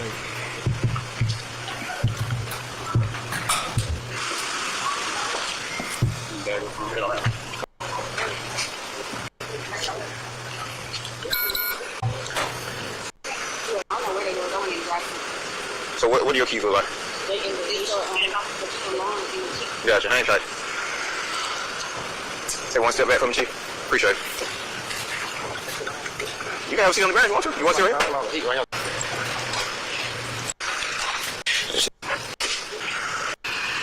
What's your name? You advising that you understand, and if you want to speak with me, and if you don't want to speak with me, you know what I'm saying? No, you're not, but you're detained. So in order for me to properly speak with you, I have to read you these rights. Now, you can say you don't want to talk. You can say you do want to talk. It's up to you. It's just what I have to do before I actually can talk to you in depth. Okay? Basically, possession of marijuana. Huh? I'm just saying that you just asked him. You just asked me what we're gonna be talking about. The offense that this will be related to is possession of marijuana. You understand? Okay. So without delay, I'm gonna read this right. Yeah. Stand right there. The red avalanche. Oh, hey, girl.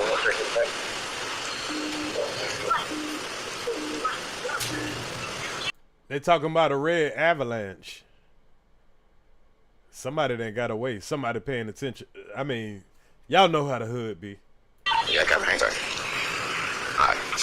Right, number one, that I may remain silent, do not have to make any statement at all. Do you understand that? Yes. Okay, I need you to speak a little bit louder. You understand that? Okay. Alright. You gotta say sir if you want to. Right, number two, that any statement I make will be used against me in the court of law. Yes. Alright, three, that I have the right to consult with an attorney before making any statement and to have said attorney present with me while I'm making the statement. Yes. Alright, four, that if I do not have enough money to employ an attorney, I have the right to have one appointed to me by We about to see if she kept it solid, y'all. These females more realer than these niggas. the courts to represent me, to consult with him before making any statement, and to have him present while I'm making any statement. Yes. Okay. Five, that if I request an attorney, no questions will be asked of me until an attorney is present to represent me. Yes. Okay. Yeah, I got you. All right, so with all that being read, have you been threatened, forced, or coerced in any type of coercive? Like, have I tricked you or made you say that you want to talk to me? Do you feel like you've been made to talk to me? No. All right, with that being said, would you like to talk to me? Yes. Okay. All right. There are a pair of car keys in your center console. Oh, shit. Did she snitch, y'all? I ain't see this part. I just knew it was happening, but goddamn. That damn show gonna play in the courtroom if you snitch. God, I hope you already out of Atlanta if you did. Right now, they belong to a Chevy. Are those your car keys? No, I'm just feeling confused. Okay, whose car keys are those? I'm not sure who car it is. No, I got you, but who put the car keys in the center console? I don't know. That's what I'm saying. I'm in my own word in my phone. So you don't know who's been in and out of your car? A couple of the boys out here, like they got his I got you. Which ones?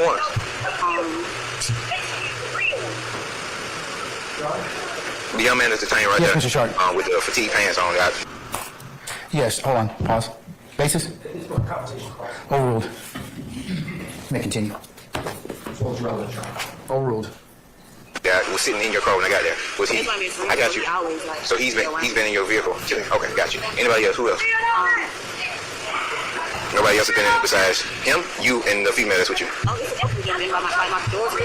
Like, I pull up, like, it's in my car. But I didn't see nobody put no keys in mine. You didn't see your console open up or anything. It's broke, so But it was closed. No, I'm saying it's closed. So you have to physically grab it, open it, put whatever you put in there, and close it back. That's what I'm saying. It's broke.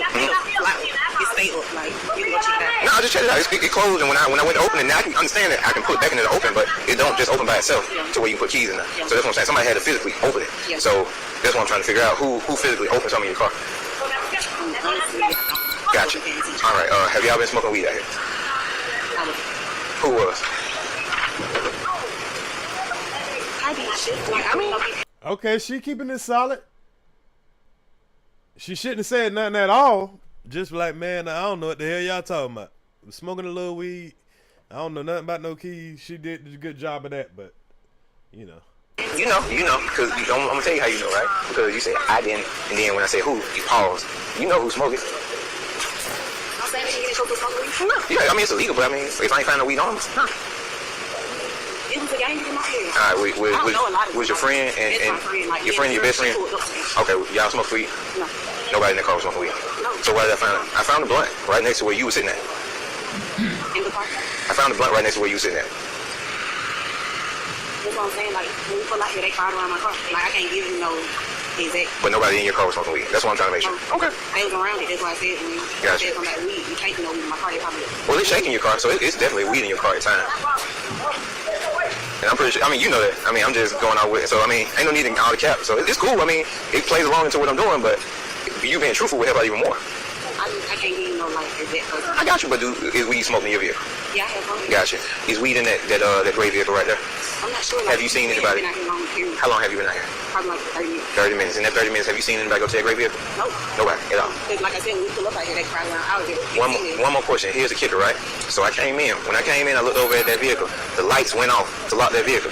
The keys for that vehicle are in your car. So somebody in that car locked that car. Somebody in your car locked that car. Did you ask me who called me? I asked all y'all. Nobody said nothing. That's fine. Because we're going to get to the bottom of them before we let anybody go out here. But somebody in that car, and you know who locked the car. I mean, it's pointless. I got you. Well, that's fine. I never drive my car. My keys are in this shit. You have a license? Who drove your car here? She don't have a license. Oh, man. She just pulled back here. No. You can't change it now. See, nothing. Damn, she just snitched on her homegirl on accident. She was saying she wasn't driving her car, but she had a homegirl that ain't got no license driving the car. God damn. I ain't letting nobody drive my car that ain't got no license. I don't give a fuck. You ain't ride with me, you ain't got no damn license. Not driving my shit. See, this is okay. That's the first lie, right? We just trying to get to the bottom of the lies. No, I got you. I believe you don't know who keys they are, but who locked the car is a question. That's all I care about. Who locked the car? And there was somebody in the car with you. So I mean, it don't matter to me. I'm gonna hold y'all here until I find out what I need to find out.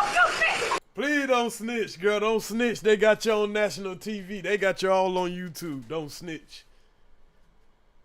Oh, I understand that, but I know two things I know you heard. You heard somebody holler 12, but they came from in here. And then you seen somebody look up the thing, unlock the car. Lock the car and put the keys back down in there. So it happened right when y'all pulled. Right when I pulled it. It was perfect. It was like, oh, boom. Why they lock the keys to that car? Then the keys to that car are in your car. So you didn't lock it. You didn't even know they were in there. Cool. Alright, you can come on, stand back over here. To let you know you're gonna be here because I gotta go do some paperwork. I'm gonna go swear the warrant for the vehicle. So just hang tight. Alright, y'all can just hang tight for a minute. I'm gonna go to a precinct and knock out the paperwork. Appreciate it. You ready? You ready? Nobody was in the gray car. They were those three were in this car. When we pulled up, they locked the gray car. The dog done hit on the gray car. The keys for the gray car are in this car. In this car. The key. This car right here belongs to the chick in the red hat. She said she was all on her phone. Yeah, she said she was all on her phone. She didn't pay attention if anybody let the thing up and lock the car, or if anybody was even put the keys in. The car had the keys to their car. Carl Baker comes back to a lady. I think they said born in like 67. Yeah. Nobody claims the car. We're gonna go do the warrant. Dog done hit on it. I'll be back in like 34 minutes. Alright, cool. Yeah. Y'all hear the crackhead in the background? Every time somebody getting locked up in the hood, there's a crackhead in the background singing and doing all kind of crazy shit. He was on the ground right here next to where Red Hat was sitting there, holding the blunt. So, I'll be right back.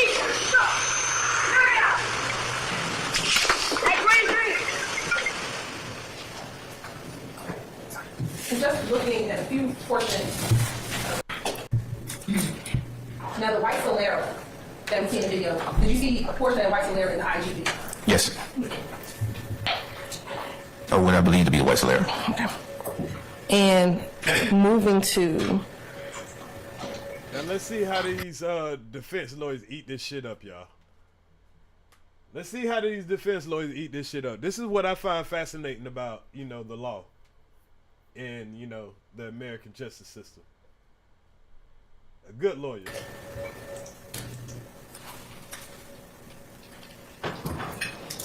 Now remind you, we're talking about the dude that's in the courtroom right now in the turtleneck.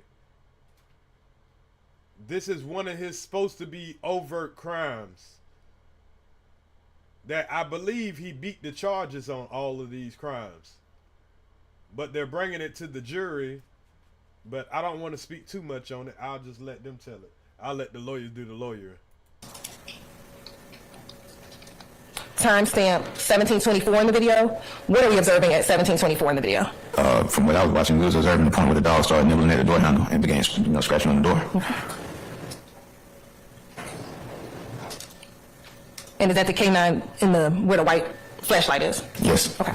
Now, when you listen to the body cam, there appears to be someone very loud in the background. Do you know if that person was speaking to police officer, law enforcement, or something else? I think that person was just talking randomly, but I'm not sure. Okay. All right. Now I'm going to show you the next video. Well, I believe this is the prosecution that's questioning him right now. So you're going to see all the light bulb questions, just pretty much describing what his job is and what they did.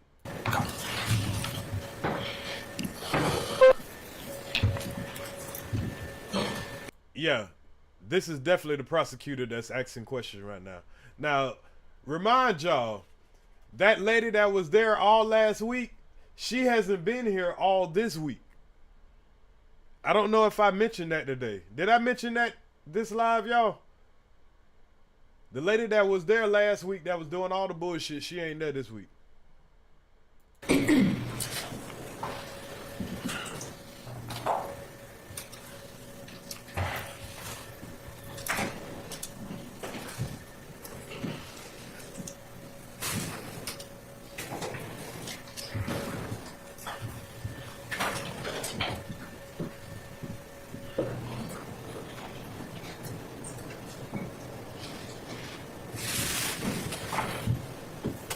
And while this is playing, where did you have to go to do the paperwork?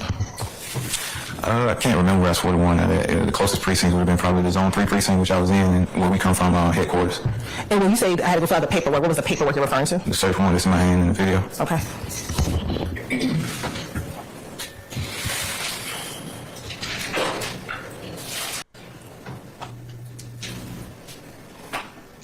So this is the search warrant that he got off of the Instagram post, y'all.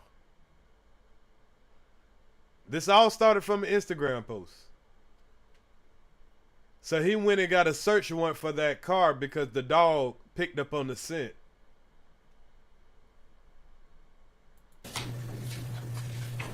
That's what they're showing right here. That's where it was.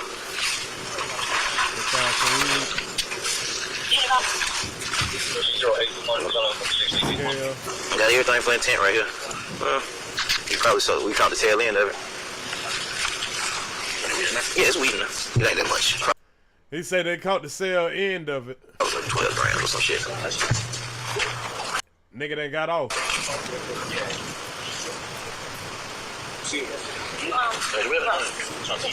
Yeah, I did. I gotta go. Yeah, we got it's shake all in there. I gotta go back through it one more time. The gun right here under this seat. It's right here. It's under this seat. Yeah.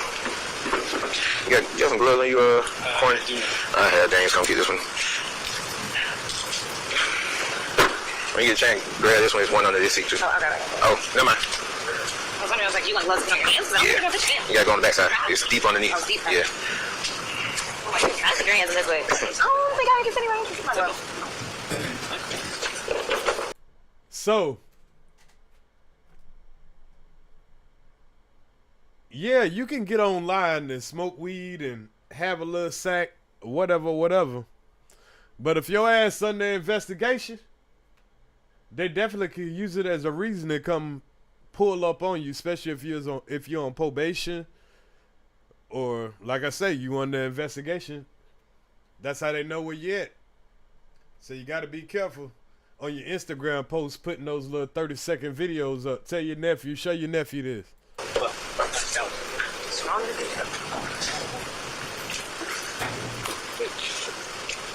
And that'll be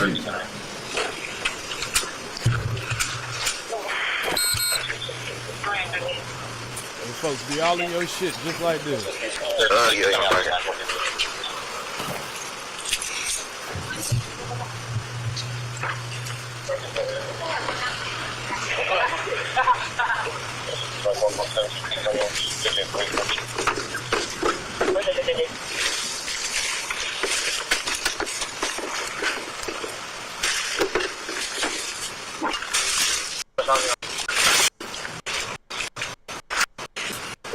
It's a 2, man.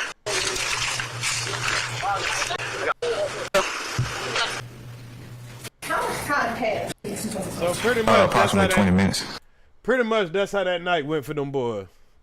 Now let's see how they gonna defend that. Bag was small, a sandwich box with smaller plastic bags inside of it, as well as 3 firearms located throughout the vehicle. And with the 3 firearms that you found located throughout the vehicle, did you run those firearms? Yes, ma'am. And what did you have when you ran those firearms? I believe 2 came back stolen, and 1 we had no indications of stolen. And you said you believe you could look at a copy of the report. How was it? I think they're trying to make a connection between all of these stolen guns and saying that he has a ring of niggas that go break in shit and steal a lot of guns. Because that's the only thing that I'm starting to see the pattern of as far as, you know, from the prosecution. It's a lot of these guns they're getting caught with are stolen guns, but that's typical. I still don't see how they're connected into he's the leader of this gang and they're doing this to further the gang. I still don't see the connection to that. Yes, ma'am.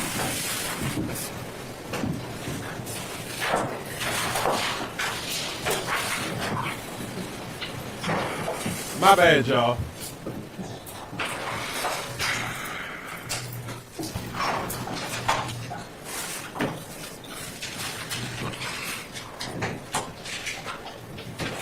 I'm going to show you what's the Market States Exhibit 85R. First witness exhibit 85R.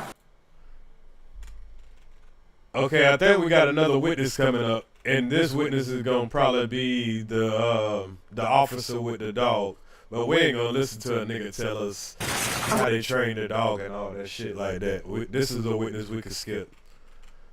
But let me make sure that's what we're about to October 2018. Yes, ma'am. Ryan, this time I say like a 10 States Exhibit 71I, and this. Objection.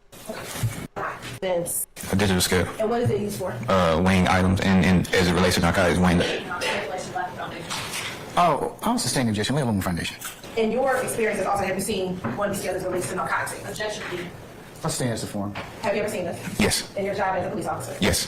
When have you seen this as your job as a police officer? I've seen it as in situations as like this, where you have a possible intent to distribute case. There'll be scales of various sizes depending on the quantity of weed that's seized or that's being moved through a location that is used to weigh the amount of narcotics.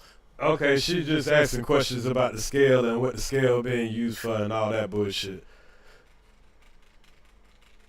we're going to get to how the defense came to defend this situation. Now, what do we have here?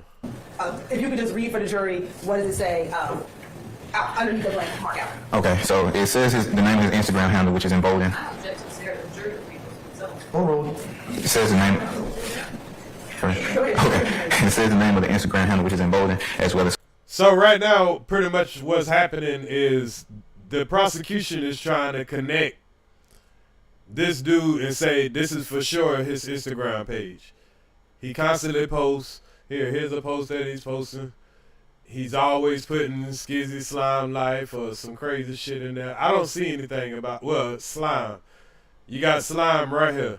So pretty much it's a young nigga hashtagging slime, YSL, etc., etc.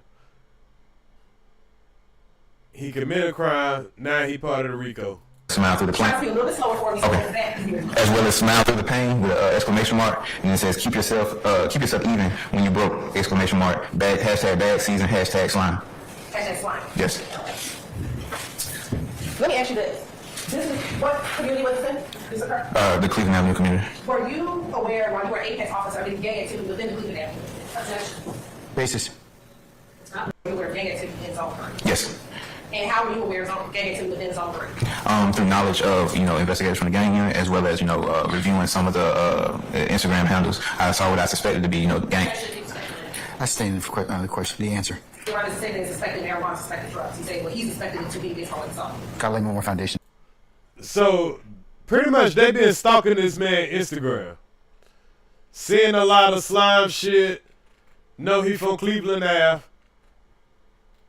Some kind of way they're going to show that he had some kind of connection. Cleveland Avenue, nearby Chevron. So you can actually do one of two things so that the jurors in the back can hear you. Okay. You can either use that same symbol earlier and point, and, and then turn this way. I know it's going to be kind of hard. I got you. And you can use that to point to where you're saying Cleveland Avenue. Okay. So right here, we have 7585, which runs north and south. Then right here we have Cleveland Avenue, which runs east and west along, 7585. And then we have the Steele Avenue street and the apartments and parking lot area where the actual search and investigation took place. And then we have neighboring businesses and the actual residents of, the apartment complex. And going straight, because we're going up Steele, past 2612 Steele, what if anything is behind that's not indicated in? Another apartment complex, but I'm not sure the name. Okay, but that's another apartment complex. Yes.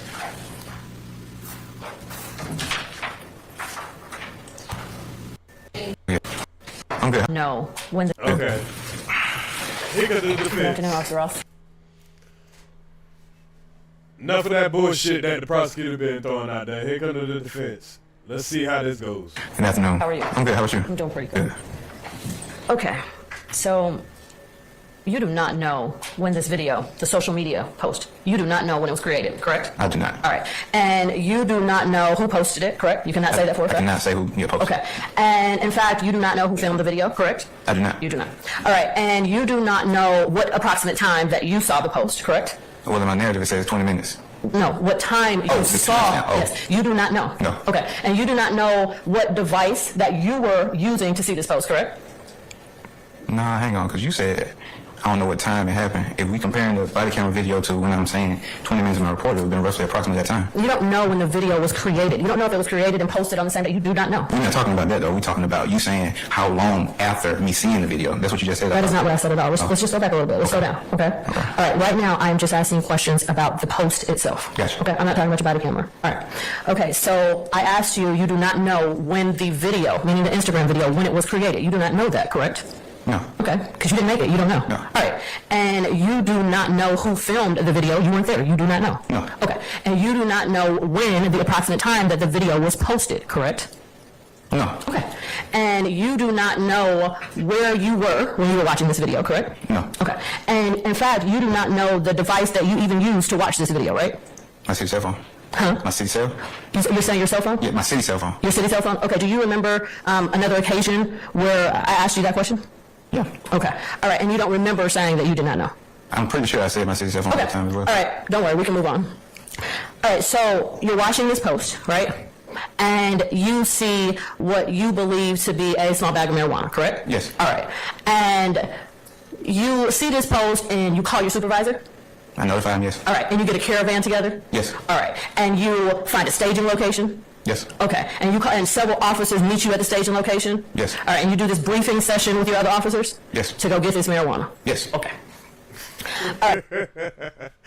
And they gonna make this nigga feel so little about doing all this for this little marijuana. But they did come up with 3 guns, though. You gotta give them credit where it was due. It's shaky shit. So you arrive at the apartment complex, right? Yes. And when you get there, Mr. Nichols, who you believe to be Mr. Nichols, he's not even in that car, the gray car anymore, correct? Correct. Okay. And let me ask you a question. Let me make sure that I'm clear on this.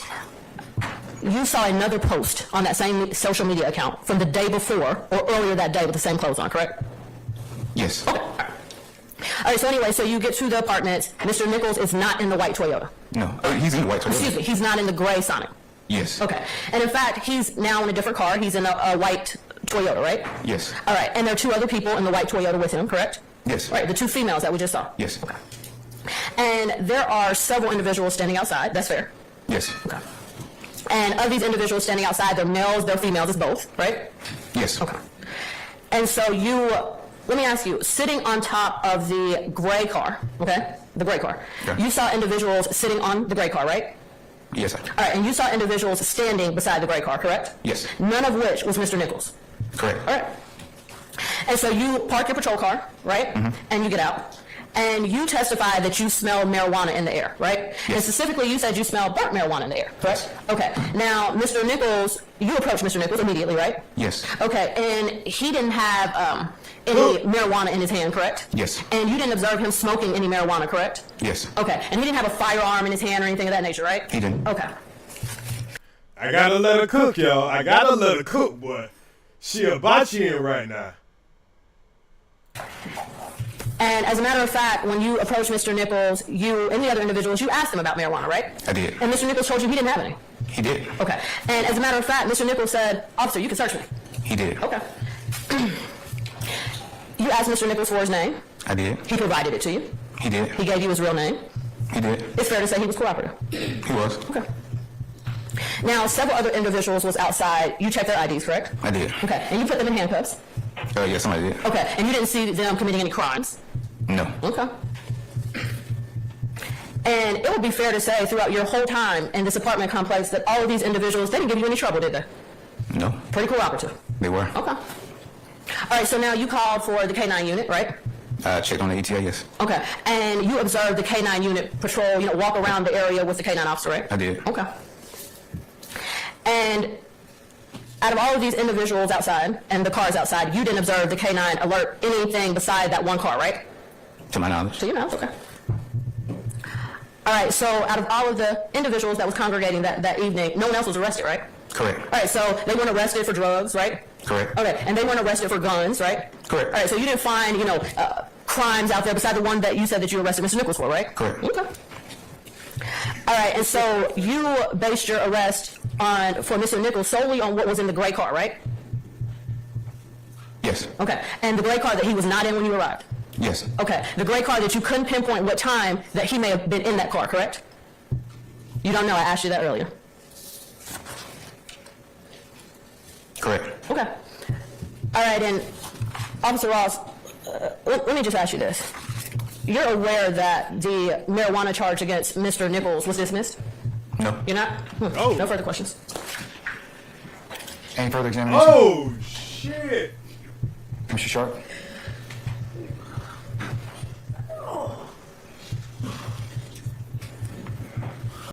That a teacher.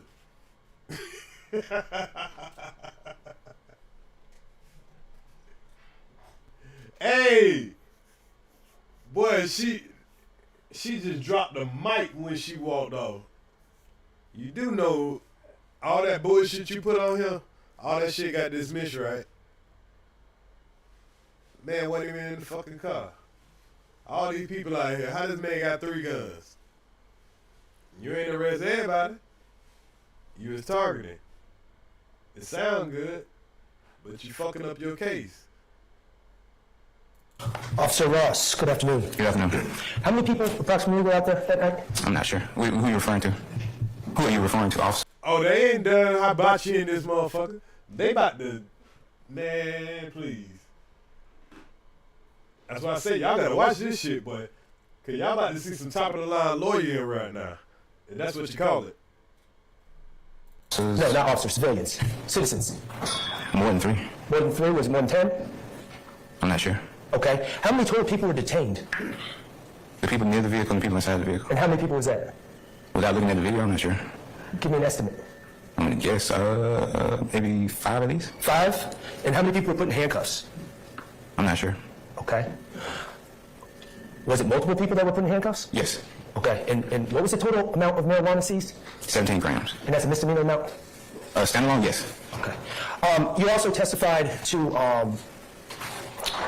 as an officer seeing firearms with drugs a lot. Yes. Okay, and your testimony was the reason for that is because the people with the drugs don't want the drugs taken. Or the proceeds. Or the money taken. Yes. So your testimony as an expert is or as an officer, excuse me, thank you, Your Honor, is that drug dealers have guns to avoid being robbed, correct? It's one of the reasons. All right, thank you.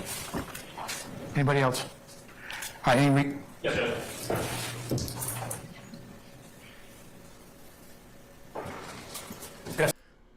Now,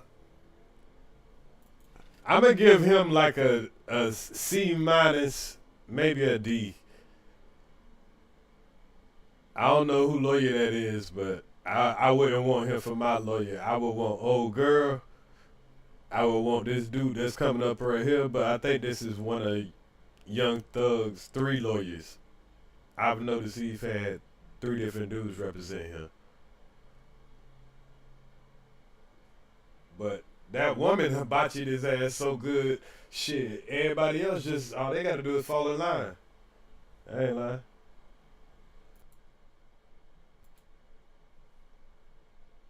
Sir. Good afternoon. Tell me your rank again. Sergeant. Sergeant. All right. Just a couple questions for you. I want to pick up where Mr. Charles left off. Dude right here be hibachiing though. You started talking, Dude you were right asking here questions gonna towards the end of your direct examination about your time patrolling the area, and you said that you are familiar with that Cleveland area. Is that correct? Yes. You asked some questions about, quote, gang activity or gang whatever in that area, right? Yes.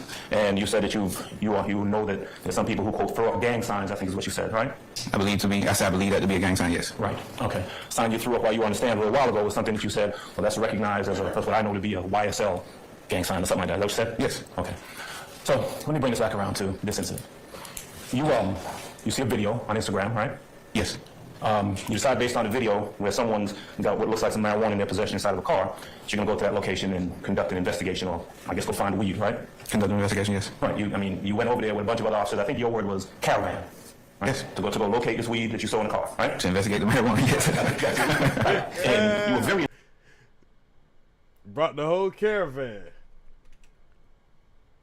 on Instagram, right? Yes.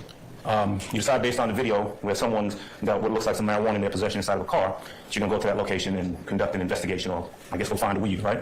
Conduct an investigation, yes. Right. You went Hey, me and X, this nigga about to get overcooked. over there with a bunch of other officers. I think your word was caravan. Right? Yes. To go locate this weed that you saw in the car, right? To investigate the marijuana, yes.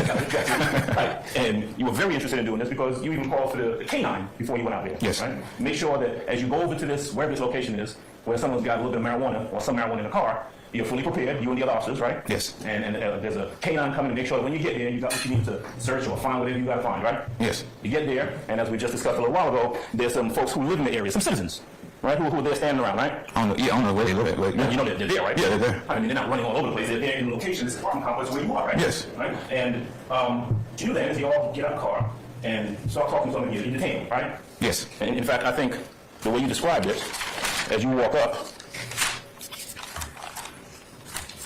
let's see, you say something to the effect of on the tape that we saw, do me a favor, I'm going to detain y'all. That's what you say, right, when you walk up to these folks. Who just I believe so. Detain in your word means put them in handcuffs, these citizens, right? Yes. Right. Even ones who you hadn't observed committing any crimes, these folks in their neighborhood are put in handcuffs by you because you want to detain them, you want to investigate, right? To locate the marijuana, yes. Locate the marijuana that you saw in the car on the Instagram post that you don't know when was posted, right? Yes. Okay. And so these folks who are just standing around there in their neighborhood, right, detained, quote unquote, put in handcuffs, and you tell them, as you're conducting an investigation, that you're being detained. As a matter of fact, one of them said something to the effect of, Y'all gotta remember the jury has over 10 black people in it. Keep that in mind. Keep that in mind. Some kid, you said you're being detained. You're a grown man now. Based on his age, yeah, he was considered grown by the state. Yeah, I mean, but that's what you said to this kid who's standing around there, right? Yeah. Well, somebody else was talking to me. I didn't say that to him. You didn't? Somebody was talking. Somebody asked me something, and I said, he's a grown man now. So when you said, when the words are said on the tape, we saw the video. You being detained, you a grown man now. That ain't you? I just said that was me. I said somebody was asking a question of him, I believe, and my response to them was, he's a grown man now. Right. And that's the kid you're talking about who didn't have who had the ID that he had gotten to get a job or something like that, right? I guess so. Remember him saying that? I don't know if he was getting a job, but I guess so. You don't remember him saying that I went to this location to get this ID, you got to get it to have a job? You don't remember that? I didn't really hear. Okay. So, as you're conducting this far-ranging investigation looking for this marijuana, you're talking to individuals who are there, right? Yes.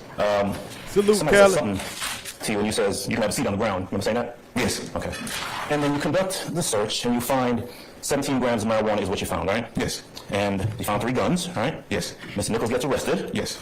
And that is the extent of it, right? Yes. Except at no point while you're conducting this investigation, while you're on the scene, is there anyone out there throwing up gang signs, right? Correct. Right. Ain't nobody out there while you're conducting this investigation that you're here talking about, that you're here testifying about in this RICO racketeering gang case, throwing up gang signs saying, I'm selling some marijuana because I'm by myself. Know that, right? I sustain the objection. No gang signs. No gang. Hey, that nigga blanked out. Like, where the fuck all this gang shit come from? This the pit bull. The pit bull. All right. That's all. All right, Mr. Matthews. Sergeant Ross, you're familiar as a veteran police officer and a sergeant, the responsibilities that you have with documenting and reporting as a responding officer, collecting gang-related information when you go to these scenes, correct? Yeah. Salute, Mika. Salute, Callie. And you didn't document that as any gang signs, any paraphernalia, any language about any gang signs that particular night, correct? That night, no. Okay, nothing further. Anybody else? Ain't nothing else to ask. Cause you ain't said shit about no gang shit when that shit went down. That's what they got on all these officers that they came up. Now, if they got something else different, I'm open to hear it. You know, I try to act like I'm in a jury, but I get to talk. The jury can't discuss what they saw. But if I was watching this as a juror, I would be able to be, you know, I'll lock that nigga ass up if he guilty, if you got him down bad. But if he ain't guilty, I mean, come on. Is this what y'all bringing to the table? Y'all got 70 witnesses, 700 witnesses, 400 witnesses, whatever it is that y'all had. But if this is the witnesses and everything, you're gonna tire out the jury before this thing gets anywhere. Like I said, it seems like they're trying to create a mistrial. Else? All right, any redirect from the state? Yes. All right. How long you been a police officer? 11 years. How long were you with the Apex unit? 3. As an officer with Another Apex unit officer. APD, Apex unit, when you're conducting an investigation outside, in front of people, is it common that people don't know their gang signs while you're in the midst of the investigation? No, not when they get detained. No, yeah. Not when they're being detained, right? Okay. Everybody's talking about the marijuana. Were there weapons found as well? Yes. Why do you detain individuals when you first go on the scene? So in this sense, I didn't know who actually, had the marijuana. And we were there to conduct the actual investigation. Had several individuals in a separate car that was nearby the car in question, and I had individuals sitting on and standing, immediately behind that vehicle as well. So as well as they've been saying, door could be closed. Somebody could be trying to move whatever we suspect will be in that car. So I found it safe to detain anybody with immediate presence from that vehicle. And were there other, in the video, was there a woman in the driver's seat? Of the white, yes. And from the video, did you put her in handcuffs? Yes. Was she in from the video, the driver? Oh, the driver, I'm not sure about her. Okay. Was the passenger, was she? Yeah, sure. Now, there has been some conversation about time. The video, again, where was it posted? It was posted on Instagram, on that page, Bitches Quay. Okay. And I think you said it was posted in the Instagram stories? Yes. And again, how long are the Instagram stories last? 24 hours. All right. And I believe you testified earlier that you got to work somewhere between 2 and 3 o'clock p.m. that day? Between 2 and 4, yes. 2 and 4, excuse me. And would you have seen the video after you got to work? Yes. I stand questions to form. What time would you have seen, approximately around what time would you have seen the video? Overruled. After I got to work. Okay. So sometime after 2, or maybe even after 4, depending on what time. Yes. All right. If I can continue, I believe it would be closer because my immediate action after seeing that video was to start gathering resources to go further investigate. And in that Instagram video, were you able to see that white Solera? What I believe to be the white Solera, yes. Okay. And when you spoke with the owner of the white Solera, how long did she tell you she had been out there? I believe it was 30 minutes. So at best, from the time you saw the video, about how long? Now, y'all see how he can remember everything right now. In a minute, that nigga gonna get amnesia. Was from the video when you saw it to when you got out there? Objection, leading as an answer to check. Well, she said how long, so I'll overrule the objection. If I said I saw the video, it took me 20 minutes to gather resources. I believe at that staging location, we drove across the street. That took minutes. So I would say, well, within that time frame that she's saying they had just got out there. So within 20 minutes of him seeing that video, them niggas were loading up, ready to go. So this isn't as if, do you know, the video was posted months prior to this? Not on the story, it wouldn't be there. Okay. And again, once you arrived and you saw Mr. Nichols, where was he? He was in. Yeah, I'll sustain that objection. And lastly, do you see Mr. Nichols in the courtroom today? Hey man, they got Thug on some gangster shit when it comes to these lawyers, bro. This nigga talking to everybody lawyer. Cause yesterday he had some shit going on with this dude. Now he got some shit going on with this lady here. Like, nigga, what you talking about? What you talking about?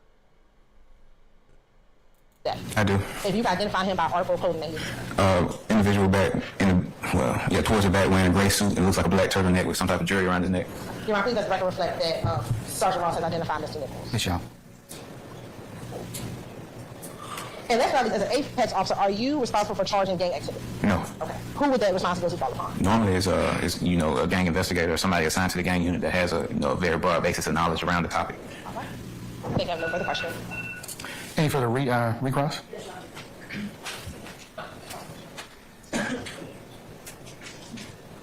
But she was over there aching. Couldn't wait. Flame his ass up some more. Officer Ross, the state just asked you about the firearms in the vehicle, right? Yes. You remember that? Yes. All right, so you're aware that you charged, and I think you went over this a little bit, and you're direct, Mr. Nichols with 1, 2, 3 possession of firearms during commission of a felony, correct? Yes. All right, and you're aware that they were null pros, dismissed? Yeah, I wasn't aware, but okay. Okay. All right, and you said that it was 3 guns, right? Yes. Okay, and you're aware that the possession of a firearm by a convicted felon, that 2 of those counts, you're aware they were dismissed? No. You're not? Okay. All right, now, you charged Mr. Nichols, right? You filled out the arrest warrants. And you did not arrest Mr. Nichols for any gang charge, correct? Correct. All right. I'm finished, Your Honor. Anybody else? Sergeant, earlier, you asked a question Boy, she hell. that you answered about the term 12. Remember that? Yes. You said that 12 refers to police, right? Yes. You said that 12 normally is people yell out 12 to alert folks that the police are coming, right? Yes. Would it surprise you? I mean, would you be surprised that people in the community might yell out 12 when the experience that they have is police coming in and folks who haven't done anything is just thrown in handcuffs and detained when they haven't observed any crime? Do you think people might be concerned by the police and might want to warn about the police coming in the community when they see that kind of stuff over and over again? Are you referring to this incident? Sure. Well, this incident and any other incident where something like this happens. Well, I'm not sure about any other incident, but as it refers to this incident, I believe that there was justification for detaining people, so I'm not sure what they would feel. Justification for putting folks in cuffs even if they hadn't done anything. I sustain the objection. Yeah. Y'all, so when you just talked about this a while ago, detaining folks to make sure you can conduct the investigation, put them in cuffs, do this up in Sandy Springs too? You said do they? Mr. Adams, Improper. please don't do that. That's improper commentary. Hey, y'all, he just come up here just to raise hell. Yeah. Just kind of fucking, yeah. Break the fucking rules. Well, no, it's improper commentary. Okay. I'm sustaining the objection. Okay, objection, understand. Actually, that's all I got. That's all I got. All right. Yes, Mr. Matthews. Sergeant Ross, on that particular night, did you all photograph any building or any area that had any YSL graffiti in that apartment complex? That night, no. Nothing further. Anybody else? All right. Anything else on the seat? Just one question. You'll see. Do you have control of how the DA's office disposes of cases? No. And on that Instagram post of him in the single picture, was the word slime on his Instagram post? It was. It was within the time frame of his video? It was. And your understanding is slime one of those gang graffiti that you would see on the wall. To some of the graffiti you would see on the wall. I stand this. So pretty much, just because of his Instagram posts, he got hashtag slime. And then he's on another Instagram post and they see a little bit of weed, they pull up on him. They did pretty much an illegal search. They made it look legal by going to get the, the warrant and everything. Cool, you got the guns off the streets. But as you can see, in the court of law, you can't charge that man with 3 damn guns. You can say one of them is, but something gonna get thrown out. But what the fuck this got to do with the game though? You're not proving that this guy putting hashtag slime, hashtag YSL, and these other cases where, but there's a lot to go, so. It's a leading. Have you seen that word slime as graffiti? Yes. Anything further? Did you forward, Sergeant Ross, as a requirement for SOP, any of the information to any gang-related investigator? Forward it? I'm not sure, but I believe I made him aware of it. Is it documented in any narrative report that you completed as a requirement as an officer? In a narrative? No, I don't believe so. Once again. All right, so I think that's the last little bit of the witnesses for day 5. So let's move on to day 6, y'all. Let's move on to day 6. Day 6 was pretty short. That was yesterday. They had pretty much 2 witnesses. One of them was we'll see right now. I'll remember. All right, ladies and gentlemen, please be seated.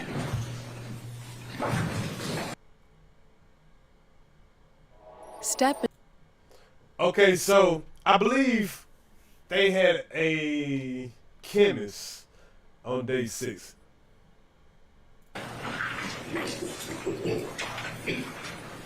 So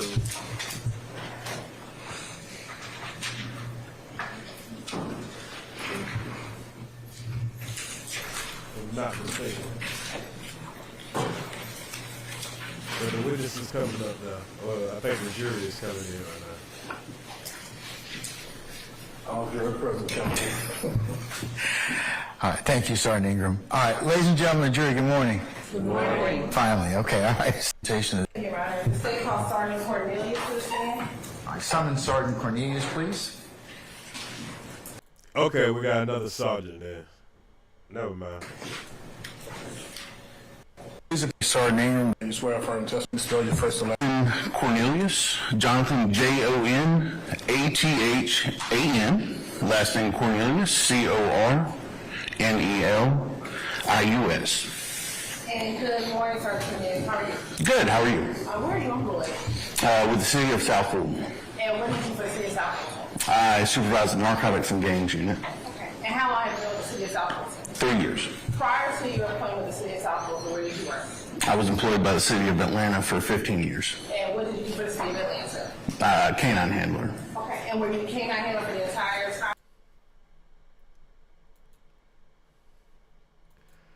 Okay, this dude is the K9 handler, so he just gonna tell us about the dog and shit and what he gotta do, what he does when he catch a signal and all that shit like that. I think we can all agree we can skip all the fucking dog training shit.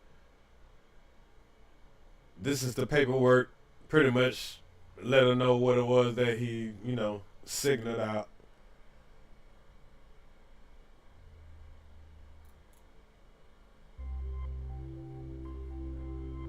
I ain't gonna waste y'all time with the miscellaneous bullshit. Some shit just. AK. And where are you employed? I'm currently employed in the Department of the Army as a forensic examiner. And how long have you been with the Department of the Army? 5 years. Prior to working with the Department of the Army, where did you work? I worked at the Georgia Bureau of Investigation. And how long were you with the Georgia Bureau of Investigation? Just shy of 14 years. And what did you do for the Georgia Bureau of Investigation? I was a forensic examiner that analyzed evidence for the presence or absence of controlled substances. Okay, this is the guy that's gonna do pretty much the testimony to the purity test.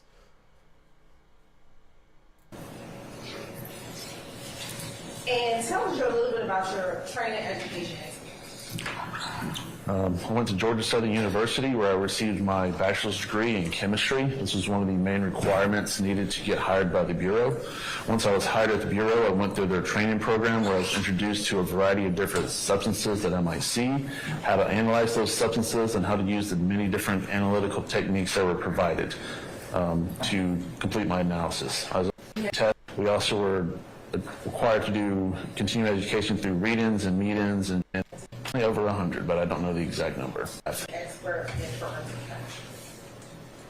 Anybody wish to, Mr. McIntyre? So we're going to kind of slide through this part. You know, he's just telling that he's going to be the guy that tested the, I believe it's that Molly, and found that it was bath salt. Today in your testimony. Yes. Around this time, it seems like the tender states exhibit 87I into evidence for the purposes of this hearing. No, not to go that case. Any objection to states 87I? Take you to the DOFS case number. Were you given items to test in that case? Yes, I was. And who were the items given? What agency submitted those items? According to this report, the Atlanta Police Department. And I'm going to show you what's already been admitted.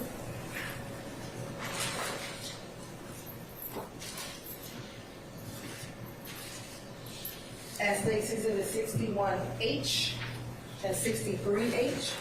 Tell me if you recognize exhibit 61H and 63H.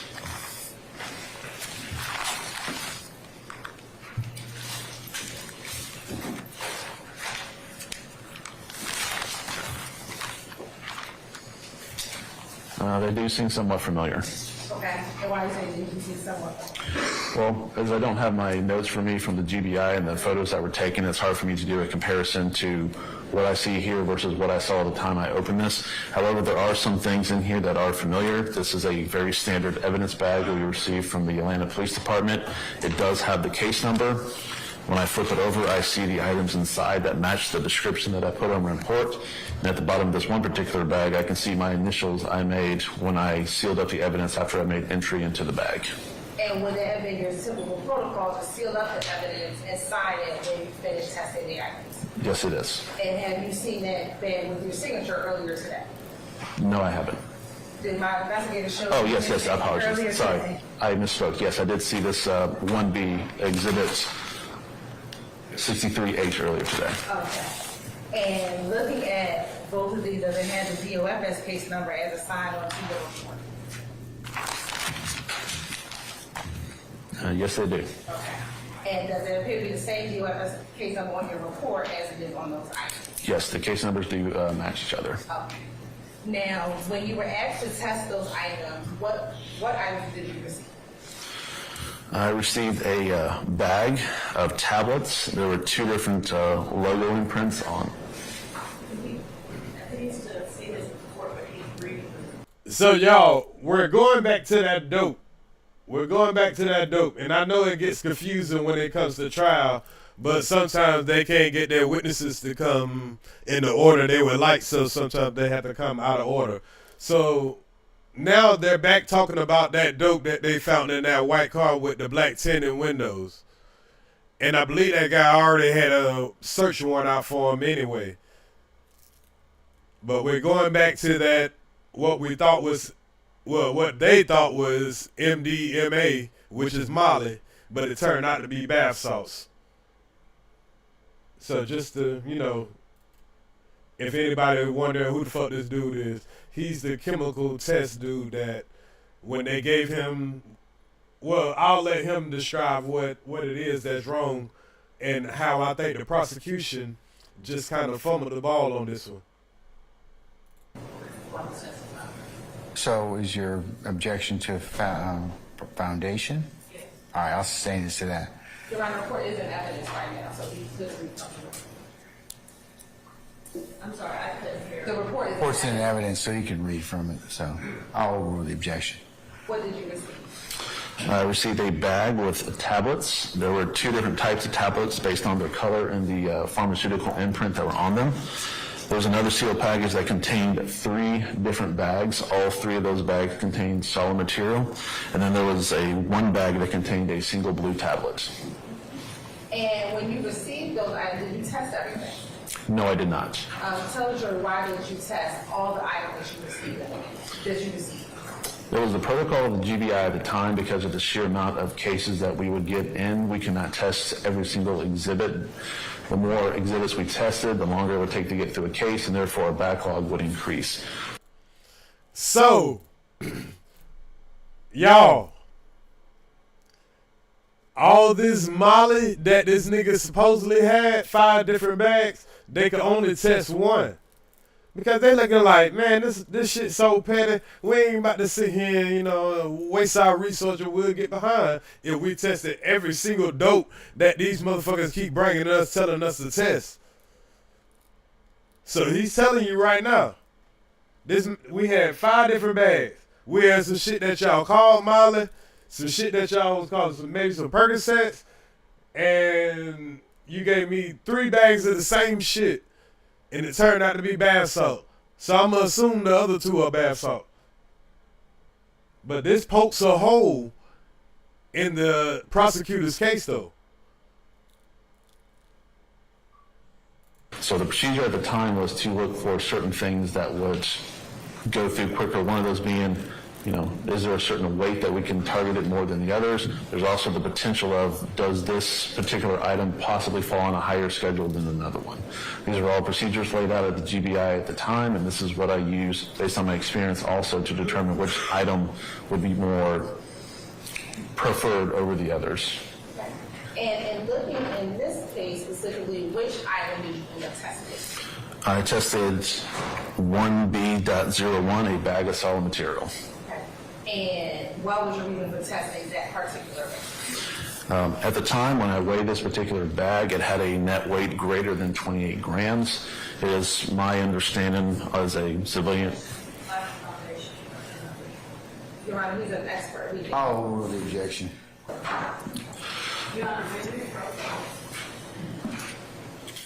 Can I just make this a continuing objection, madam? All right.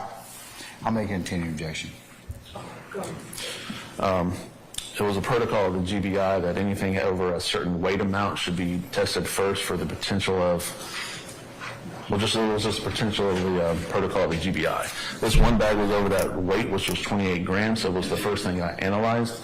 Once I completed my analysis, I discovered it was a compound that was deemed to be the highest level that we could go, so therefore the other items were not beneficial for testing at that time. So when you tested item 1B, I'm going to approach again.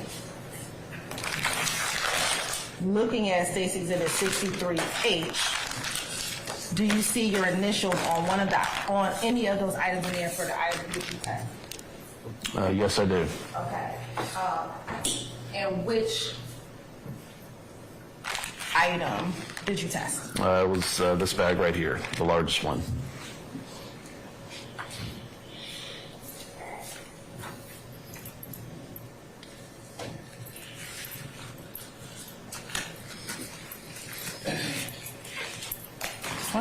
Yes, ma'am.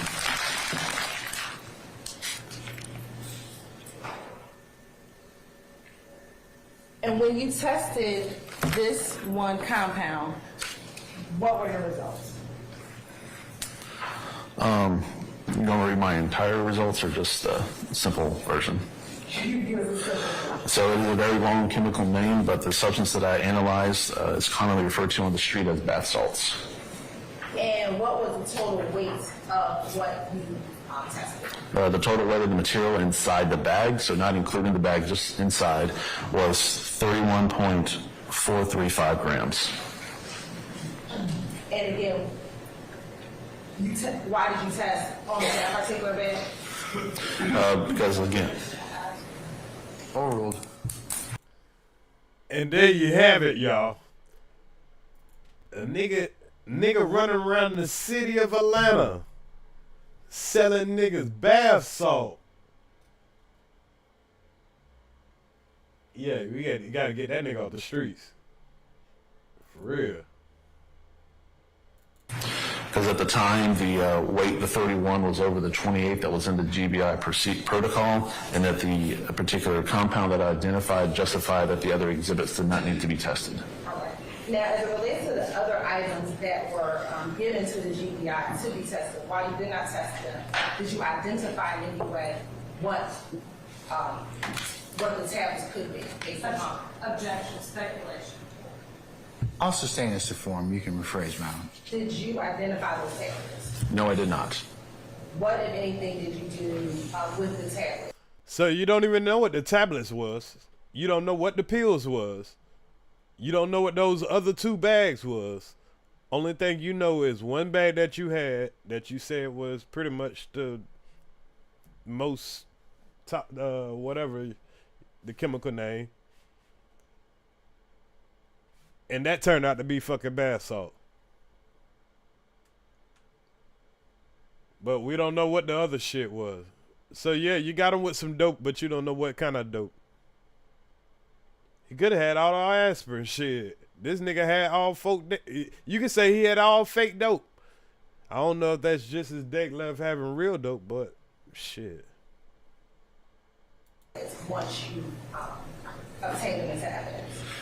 So with the 2 different tablets that actually had a logo imprint, I was able to just do a quick Google search for what they could potentially be.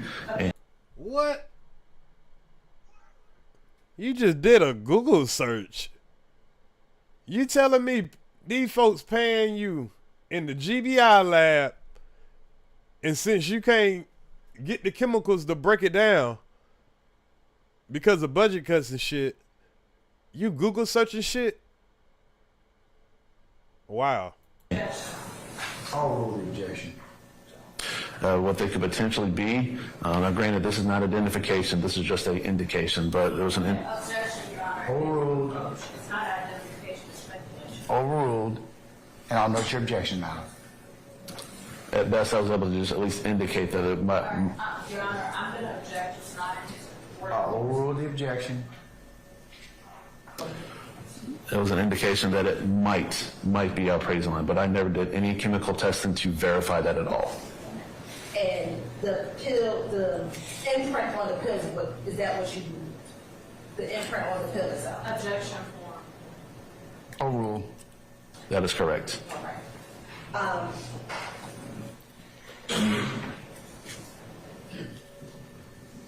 After doing your testing on item 1B, did you produce this report? Yes, I did. And again,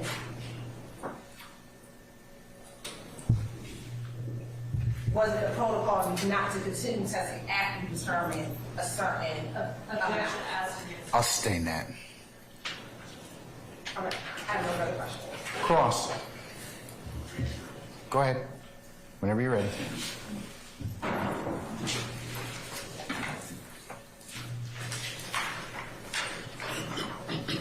See, I'm gonna let them explain this purity test before I explain it in my way. But hear it from the scientists first.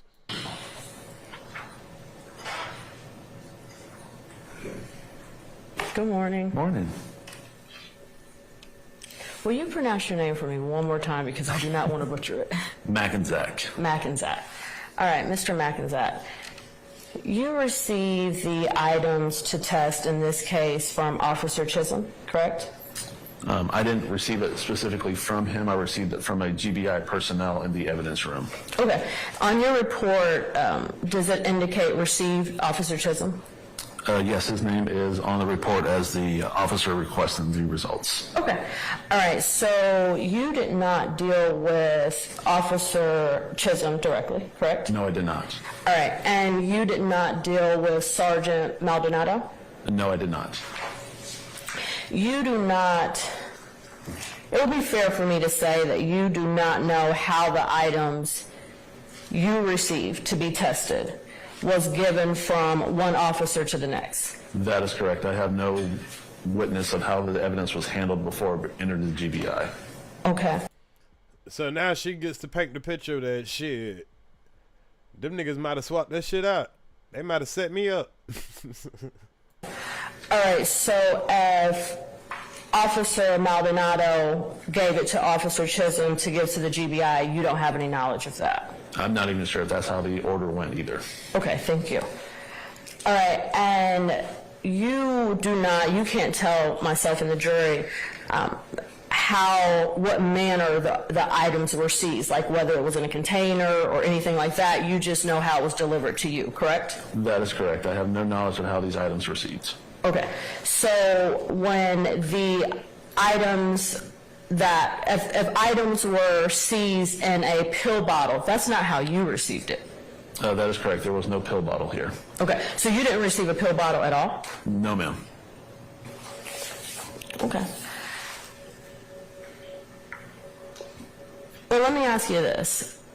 Let's talk about what you did receive then. Okay. All right.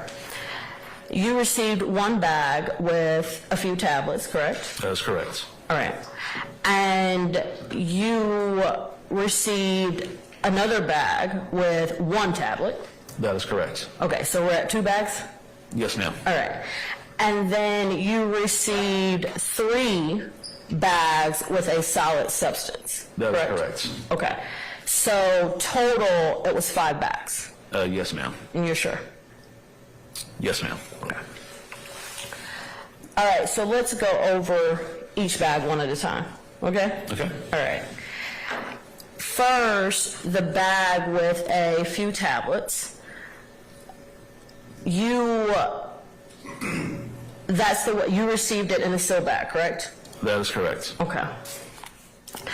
All right, and you did not test that bag? That is correct. I did perform no chemical analysis whatsoever. Okay.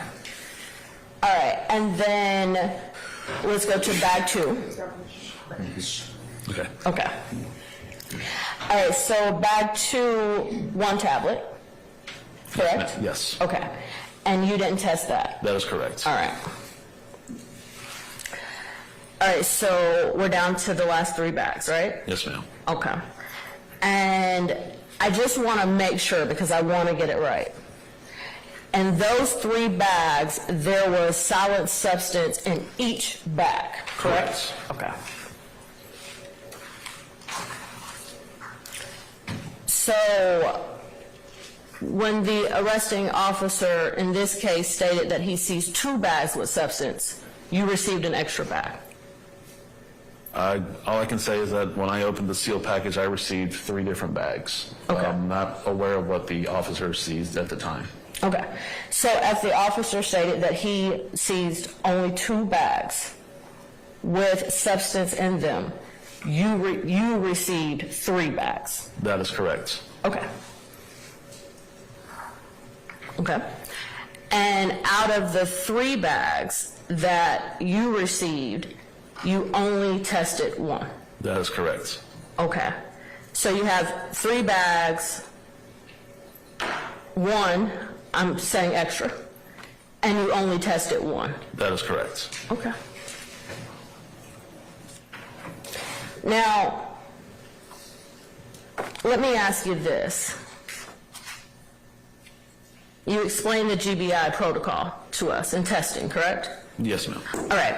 So if the prosecuting attorney called you and asked you to test those pills, you most certainly would have done so, correct? Absolutely. And you did not receive a call to test those pills, correct? I did not know. Okay. Now, the 1 bag that you did test, that bag turned out to be bath salts, That is correct. not MDMA. Not MDMA. Okay. All right, and that was the extent of your involvement in this case, was testing the 1 bag. Yes, ma'am. All right, let me ask you. You have no idea who that 1 bag of bath salts belonged to? No idea whatsoever. I have no further questions. Thank you. Welcome. Any further examination? All right, any further redirect, madam? Yes, sir. All right, go right ahead. So we don't got to go too much into detail about that, you know. Like I say, that was just the chemist. They took a long break, and let's see who's the next witness. I think they only had 2 witnesses for the day 6.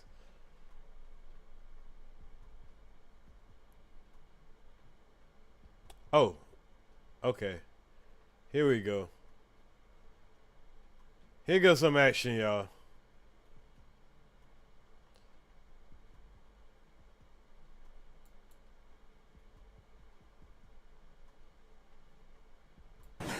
And where are you employed? The City of Atlanta Police Department. And how long have you been with the City of Atlanta Police Department? 7.5 years. And what is your current assignment? Currently assigned for the homicide unit. And how long have you been with the homicide unit? 5 months. Prior to your assignment with the homicide So he on the homicide unit now. We might see him on 448. unit, where were you assigned? I had a short stint with our robbery unit, and then I was with our general investigations unit, and prior to that, I was on Apex. When were you with Apex? It was on that Apex. Everybody on Apex that moved up that ladder. From September of 2019 to December of 2022. And are you post-certified? I am. And were you post-certified in January 2020? I was. In January 2020, was that during the period you were assigned as an Apex, with the Apex? Yes, ma'am. And as an Apex officer, did you have a particular area in which you were assigned? No, ma'am. I want to take No, ma'am. I want to take you specifically to January 21st, 2020. Do you have the occasion to respond to be at 151 p.m. and Yes, ma'am. And is that in Fulton County? Yes, ma'am. What is located at 151 p.m.? I believe it's an Exxon gas station. And why were you at that location? Myself and my partner were at the location doing targeted enforcement. We had observed a group of males quickly flee into a gas station upon seeing our patrol car. What happened once you saw the males quickly flee into the location? Upon seeing the males quickly flee into the location, we stopped and made entry into the gas station. Okay. What happened once you went inside? We went to the... So now we got another situation, y'all. Here's another situation of furthering the gang, allegedly. Here's an officer who pulled up on a group of guys sitting outside the store, and you know, we'll let him tell the story. Back of the store by the gaming area where there's gaming machines. This is the back of the store where there's an enclosed space with the door where they keep little the electronic gaming machines at the back. And it was in that room we discovered 3 males that had run inside. Okay. And what happened once you went inside the gate? Took in general conversation, talked to them, and then 2 of the males came outside with us. Okay. And what happened once the 2 males came outside? Upon the 2 males coming outside, had a general conversation with one of them, asked them, hey, what was going on? You know, if you have anything, let me know. We can go ahead and deal with that. But once again, it was only 2 of the males. Okay. And did any of them say they had? Yes, I believe Mr. Ford self-reported having a small amount of marijuana. Okay. Mr. Ford, do you remember what his first name was? I do not. Okay. We're looking at a copy of your police report. How much freshman? Yes.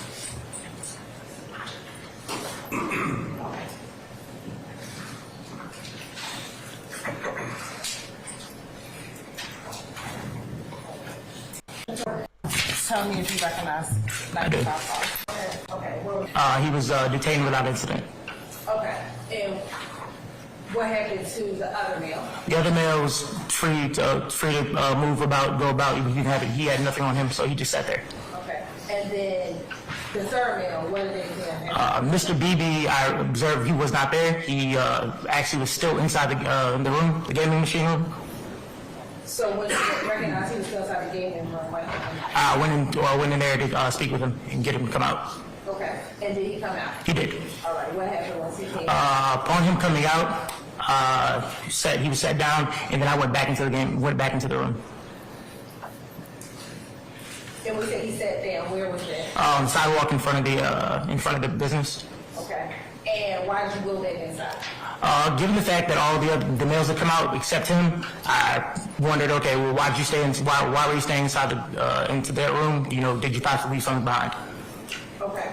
So what did you do once you went there? I went back into the game room machine area, and in the direct spot where Mr. BB was at, I discovered a small baggie containing half a gram of crack cocaine. Once you found the crack cocaine, what if anything did you do? The first step was to detain Mr. BB and explain to him why he was being detained. Okay. And what did you do next? Next, we... So, you found a half a gram of crack cocaine. That's probably like $20 on the street. What the fuck this got to do with Young Thug in a YSL gang? Was them niggas out there hollering YSL or what? So we gonna fast forward through this a little bit.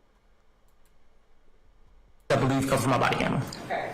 And what are they of? 79J appears to be of the vehicle I was driving that day and the outside of the gas station. Okay. 80J, once again, is from my body worn camera. It's the outside of the gas station. This witness is pretty much, well, he's a homicide detective right now, but he's pretty much a jump out boy. Used to be a jump out boy with Apex, aka Red Dog. And he's telling about a situation where they pretty much jumped out on some dudes that was sitting at the store. One of the dudes had a little bit of weed on him. The other one ain't had shit on him. And the other dude stayed in the back where he was in the game room. He came out the back room. They went in there and found a half a gram of crack cocaine. And some kind of way this furthers the gang of YSL. I mean, come on. They could have left this witness out. 81J, I believe that's Mr. Darius Ford. Yeah, the witness is a police, an ex-jump-out boy. And 82J is Mr. Durante BB.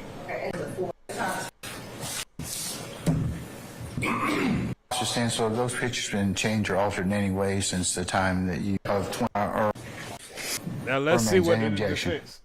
Let's see how the defense flamed this nigga up. Oh, let's see the video first. If you can just orient the jury, what is this exhibit 7? Just direct question, director, you mean? Yes. So the vehicle marked 31242 was the police vehicle, marked police vehicle I was operating that day, and the male standing next to it was my partner for the day. And is that 151 Cleveland Avenue? Yes, ma'am. 151 Cleveland Avenue. That is Mr. Darius Ford coming out of the game room. Okay, so that's the game room that you just described earlier in your testimony? Yes, ma'am. Okay. And then looking at 82J. Did you know that 80% of viewers watch videos with the sound turned off? That is Mr. Durante BB. All right. Now I'm also showing you what's been marked as State's Exhibit 78J. Tell me if you recognize this exhibit 78.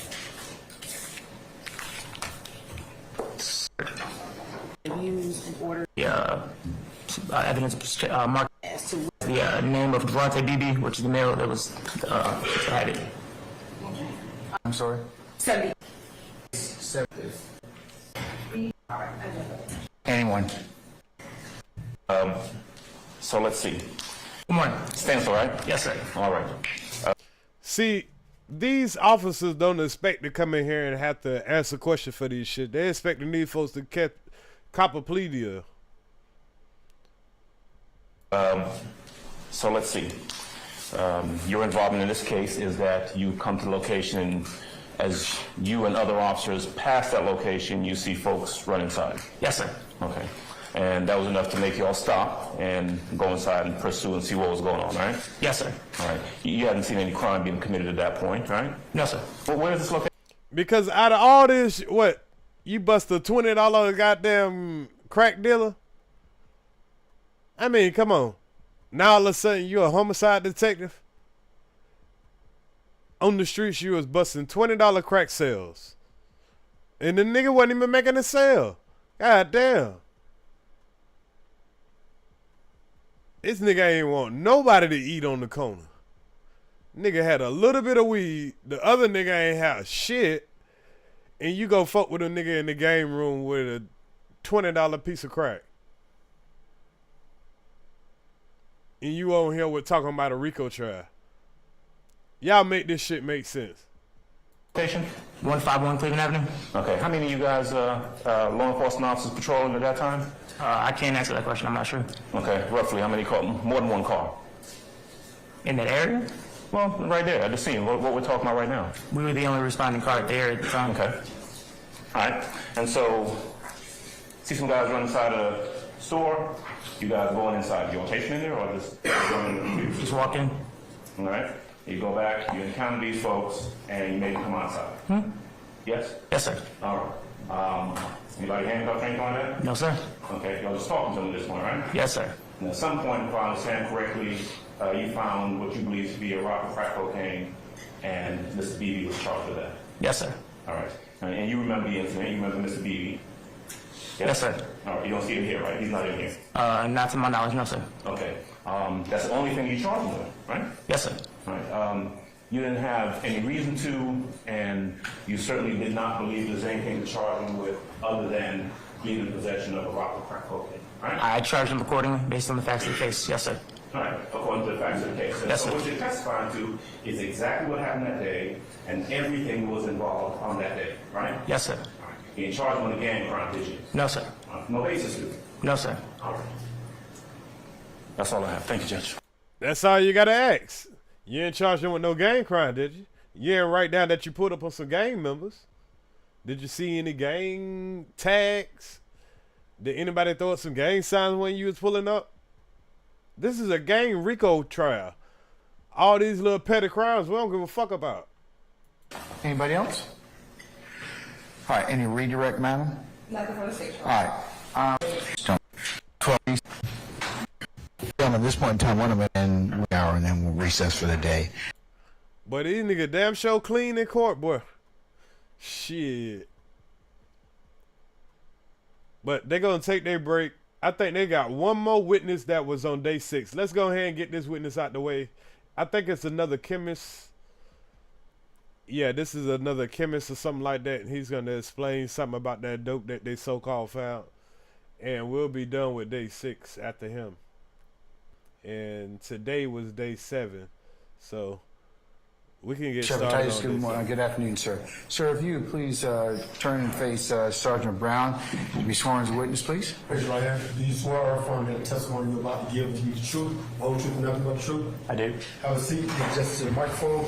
State your first and last name. Let's spell it both for the course. Patrick Chapitis, Patrick. Edward Chapitis. What the fuck? Who the hell? Man, see. No, this motherfucker's smart as a motherfucker. Gpaitis. Good afternoon, Mr. Titus. Good afternoon. Are you employed? I am.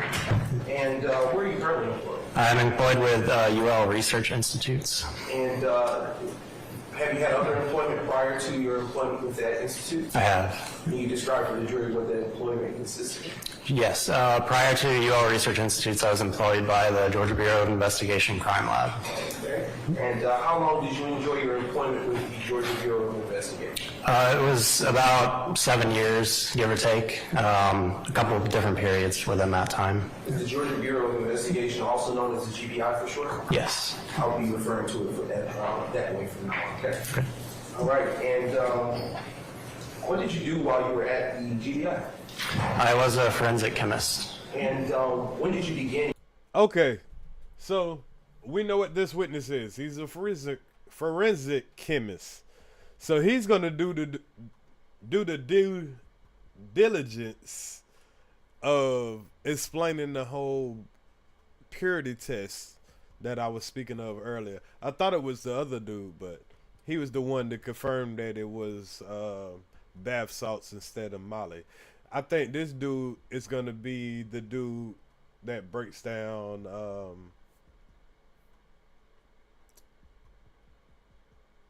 I think some other drug. We'll find out. I don't think it's that crack. It could be that crack though. Your employment at the GBI? In 2012. Okay. And about when did you conclude your employment with the GBI? So the first period I was employed by the GBI was from 2012 to 2016. At that point, I turned to the GBI from having my Bachelor of Science. Did you complete your undergraduate degree, master's through Long training program. at the GBI, prior to holding a certification? Certified as a drug, first period of employment there. Okay. And are there any other professional? It's an international organization. Yes, it's been about 3. That. Have you ever been admitted to testify as an expert? And I believe once or twice, yes, but I'm transition here, Mr. Guidance. Can you describe for the jury what forensic chemistry is? Sure. Forensic chemistry is basically the analysis of a substance to determine the presence or absence of a chemical of interest, a controlled substance. And so it's basically chemistry within the scope of the law. Pretty much. Say you got an ounce of crack. What the police would do, they'll send it to the GBI. The GBI do what we know as a purity test. If it's over 28 grams, they'll put some little drops on it. It'll break down the chemicals. It'll separate the actual the actual cocaine from the base. So if it's baking soda, you know, you mix your baking soda, your cocaine, and your water, and you do your recipe. You know, I don't know the recipe. I just heard. But anyway, it separates the cocaine from the base and give them a purity test and tell them the percentage of cocaine it is. So just because you got 2 ounces of crack, once they break it down, it might not be actual cocaine. Excuse me. And what kind? And the same thing with MDMA and all these other, you know, drugs that's out here. Of information can the results of the analysis performed by forensic chemists give us? It can tell us whether or not the item of evidence contains or does not contain a controlled substance. And when you say controlled substance, can you identify for the jury what you mean by that? Controlled substance being anything that's written into the law that's either illegal or in some other way controlled by a pharmacy or by some other entity. Okay. And what kind of controlled substances did you test for during your time intervals at the GBI? Sure. I tested for any number of controlled substances. I don't know. Would you like me to name a few? Yes. Sure. Cocaine, heroin, methamphetamine, marijuana. Those are just a few. Did you have any other duties at the GBI other than testing for controlled substances? No, I did not. And have you, to be sure, have you personally had the opportunity to conduct testing analysis on controlled substances? Yes, I have.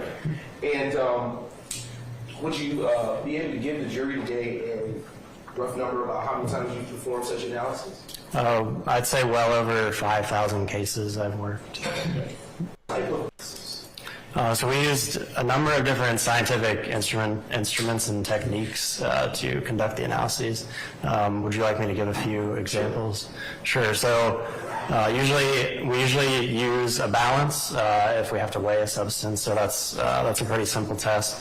After that, we kind of split our tests up into what are called preliminary and confirmatory tests. The preliminary tests include things like thin layer chromatography, or TLC. They also include ultraviolet spectroscopy, or UV. And then some of the confirmatory tests that we do are kind of those techniques that give us a specific identification of a substance. So things like gas chromatography, mass. Okay, just in layman terms, he used the word UV, ultraviolet. So that means they look under the blue light. They could see if it got, you know, traces of certain shit in it. They also got the little drops where they drop some shit on there and they break down, like I say, the cocaine or whatever base that might be on the cocaine or whatever dope that you got. And then they pretty much just tell you what it is. Nothing new here. Just another expert witness talking about the dope that he tested. Separate those mixtures into their individual components, and after we separate those, we also have to identify them, and that's kind of the second part, the confirmation testing that we do. Okay. And can you describe a little bit about that confirmation testing, that process or procedure that goes through? Sure. So it's we'll say a more specialized kind of chemical technique is all it is, basically. It's something that's able to kind of literally break apart the molecules that are in the sample and give us an idea of what they are. And after the molecules, to use your words, are working apart, how are you then able to determine what they are? Sure. So most of the tests that we do, most of those confirmatory tests and some of the preliminary ones as well, give us a graph. That's all it is. It's just a piece of data that we look at, and we can compare it to a known reference standard, for instance, and that helps us in our identification. And when you say known reference sample, what do you have in mind?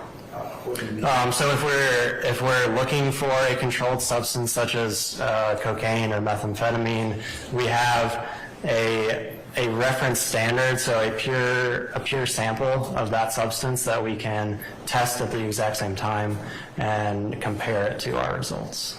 And that's why they call it a purity test. Because they'll have some pure cocaine or some pure methamphetamine, and they'll test the bullshit that you got next to that. So, purity test. So they'll break down all the bullshit that might be on your shit and see what's the purity of your dope. Is it fair to say that the known reference sample is the type of thing you're looking for? Yeah, in a way, yes. What are the possible results types that that can obtain after you completed a round of testing? What do you mean by that? What are the results that you can receive? So the results we receive are either we found a controlled substance or we haven't found a controlled substance. And the type of testing that you have kind of been walking us through, is this the type of testing that is generally accepted within the scientific community? It is. And are there standards? Any kind of job. And the GBI is no exception. The GBI has that accreditation, and that accreditation allows the GBI to follow a specific process for their testing. And that testing is governed, that accreditation is governed by an international body that sets down these regulations. Okay. And those regulations that you're describing, that international body, did you follow them? Yes. Practices would fall under that. At this time, the state moves to qualify Mr. Patrick Chapitis as an expert in the science. So they had to ask him all that so the man could be credible. I agree right there. So, okay, the man is credible. Now they about to ask him about exactly what the fuck he tested. Scientific field of forensic chemistry. And the court will do an expert in the area of forensic. This time to the reason for this case. Well, if I could see it, I would, or if I could see a copy of my report, I would. No problem. 8J. Okay. Mr. Chapitis, what have I had to do? So what I received to test in this case would be one bag of solid material. Okay. And from what you are looking at, can you identify when the laboratory received the evidence? When the laboratory received it, no, I can tell you exactly when I received it. When did you receive it? It would be February 17th. Evidence that's already been admitted. Can you tell the jury what you did with it? Yes. So first I verified all the information on the package, and the way we usually do that is by, when it's received to the laboratory, the evidence receiving technicians would take pictures of it and give it a unique GBI case number here, as you can see, make sure that the barcode, and I would open it up and then begin my analysis, and that would typically begin, and in this case, it began with weighing the substance. In fact, what you tested when you read the GBI? It is the sample I received and took a sample of to test, yes. What color is the material that you have in front of you? It looks to be white to me. And can you describe the texture or feel of that particular evidence? It just looks like it's a block of substance. Is it solid material? It is, yeah, solid material. And can you describe for the jury where you received that evidence from? Where I received it from was the Atlanta Police Department. Was there a case number associated with it from the Atlanta Police Department? The Atlanta Police 823.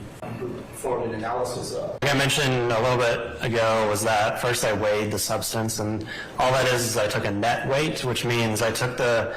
I'm trying to see which piece of dope that he's doing a purity test on. Is it the Molly or is it the crack cocaine that they so-called found on Buddy? Entire sample out of the packaging and weighed it on a balance. And once I had that information, I could continue on with my testing. The first test I did was one of those preliminary tests. In this case, it was thin layer chromatography, or TLC.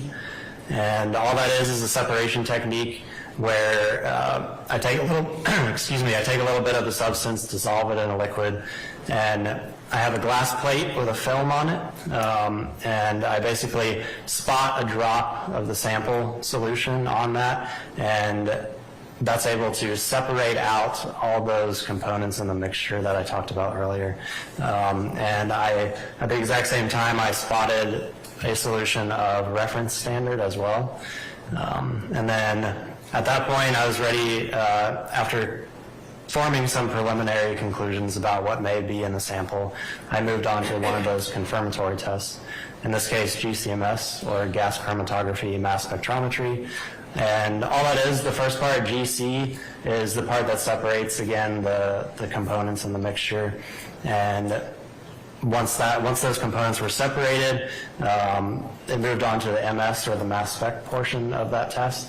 And the mass spec is what gives me that graph that I can compare to my reference standard and say, hey, this is what I have in the substance. At the end of all of that analysis that you performed there, did you reach a conclusion? I did. And what was the conclusion? My analysis confirmed the presence of cocaine in the sample tested. And okay, so we is talking about that little, half a gram of crack. So if it was a half a gram of crack, how much cocaine could it possibly be? So, what, a misdemeanor? We're talking about a piece of crack here, y'all. That's further in the game of YSL. Was your analysis subject to peer review? It was. And is that commonplace as a GDI? Yes, every case that gets called into court is peer reviewed. And with respect to testing, is there a known error rate or anything associated? In this case, since the substance was not, we didn't get a quantitative result on it. All I did was get a weight. The only thing that would be subject to that would be the weight of the substance. And what was the weight, if you could? The weight was less than 1 gram.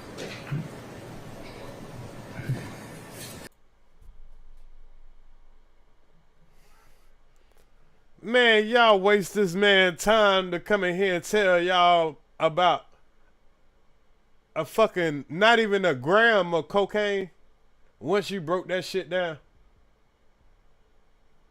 Wow. What a waste of money.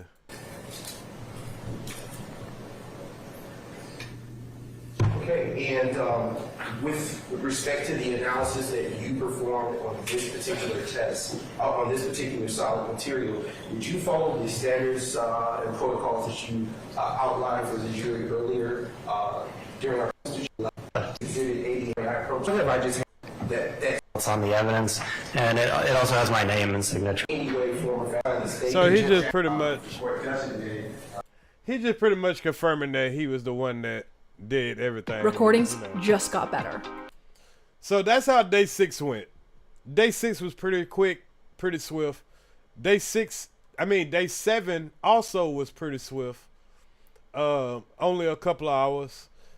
This thing says 7 hours, but they took a long break, then came back. I kind of want to go ahead and do day 7. How y'all feel about it, man? How y'all feel about it? Should I do day 7 right now or start a fresh live tomorrow and do day 7 and catch up? Because we're all caught up all the way to day 6. Day 7, I believe they only had 2 witnesses. And this is a whole nother situation. And this is how Young Thug's brother got caught. And I actually want to show how he copped the plea deal for this case. He was one of the people that copped the plea deal. If y'all remember when we've been covering this story, he caught a plea deal for I think 10 years, and they were saying he was gonna snitch, but you're like, nah, I ain't gonna snitch. He ended up catching a gun charge, so they're pretty much gonna have the officer come and tell how he ended up getting that gun charge, and this is gonna be an interesting one. So I think I am gonna do this tomorrow because I want to do the whole show on this one. This was going to be one of the more exciting ones as far as the context of what's going on. So I hope y'all been enjoying the trial, man. We're just catching up, keeping up the, for educational purposes. I'm going to go ahead and get out of here for the night. We done been live for about 3 hours. I appreciate everybody that pulled up. Y'all make sure to hit the like button on the way out. If you haven't already, go check out the merchandise store. It's Christmas time. Salute to all my mods. Salute to all the members. Like I said, y'all make sure y'all hit the like button on the way out. Wickmade 912 on my y'all area.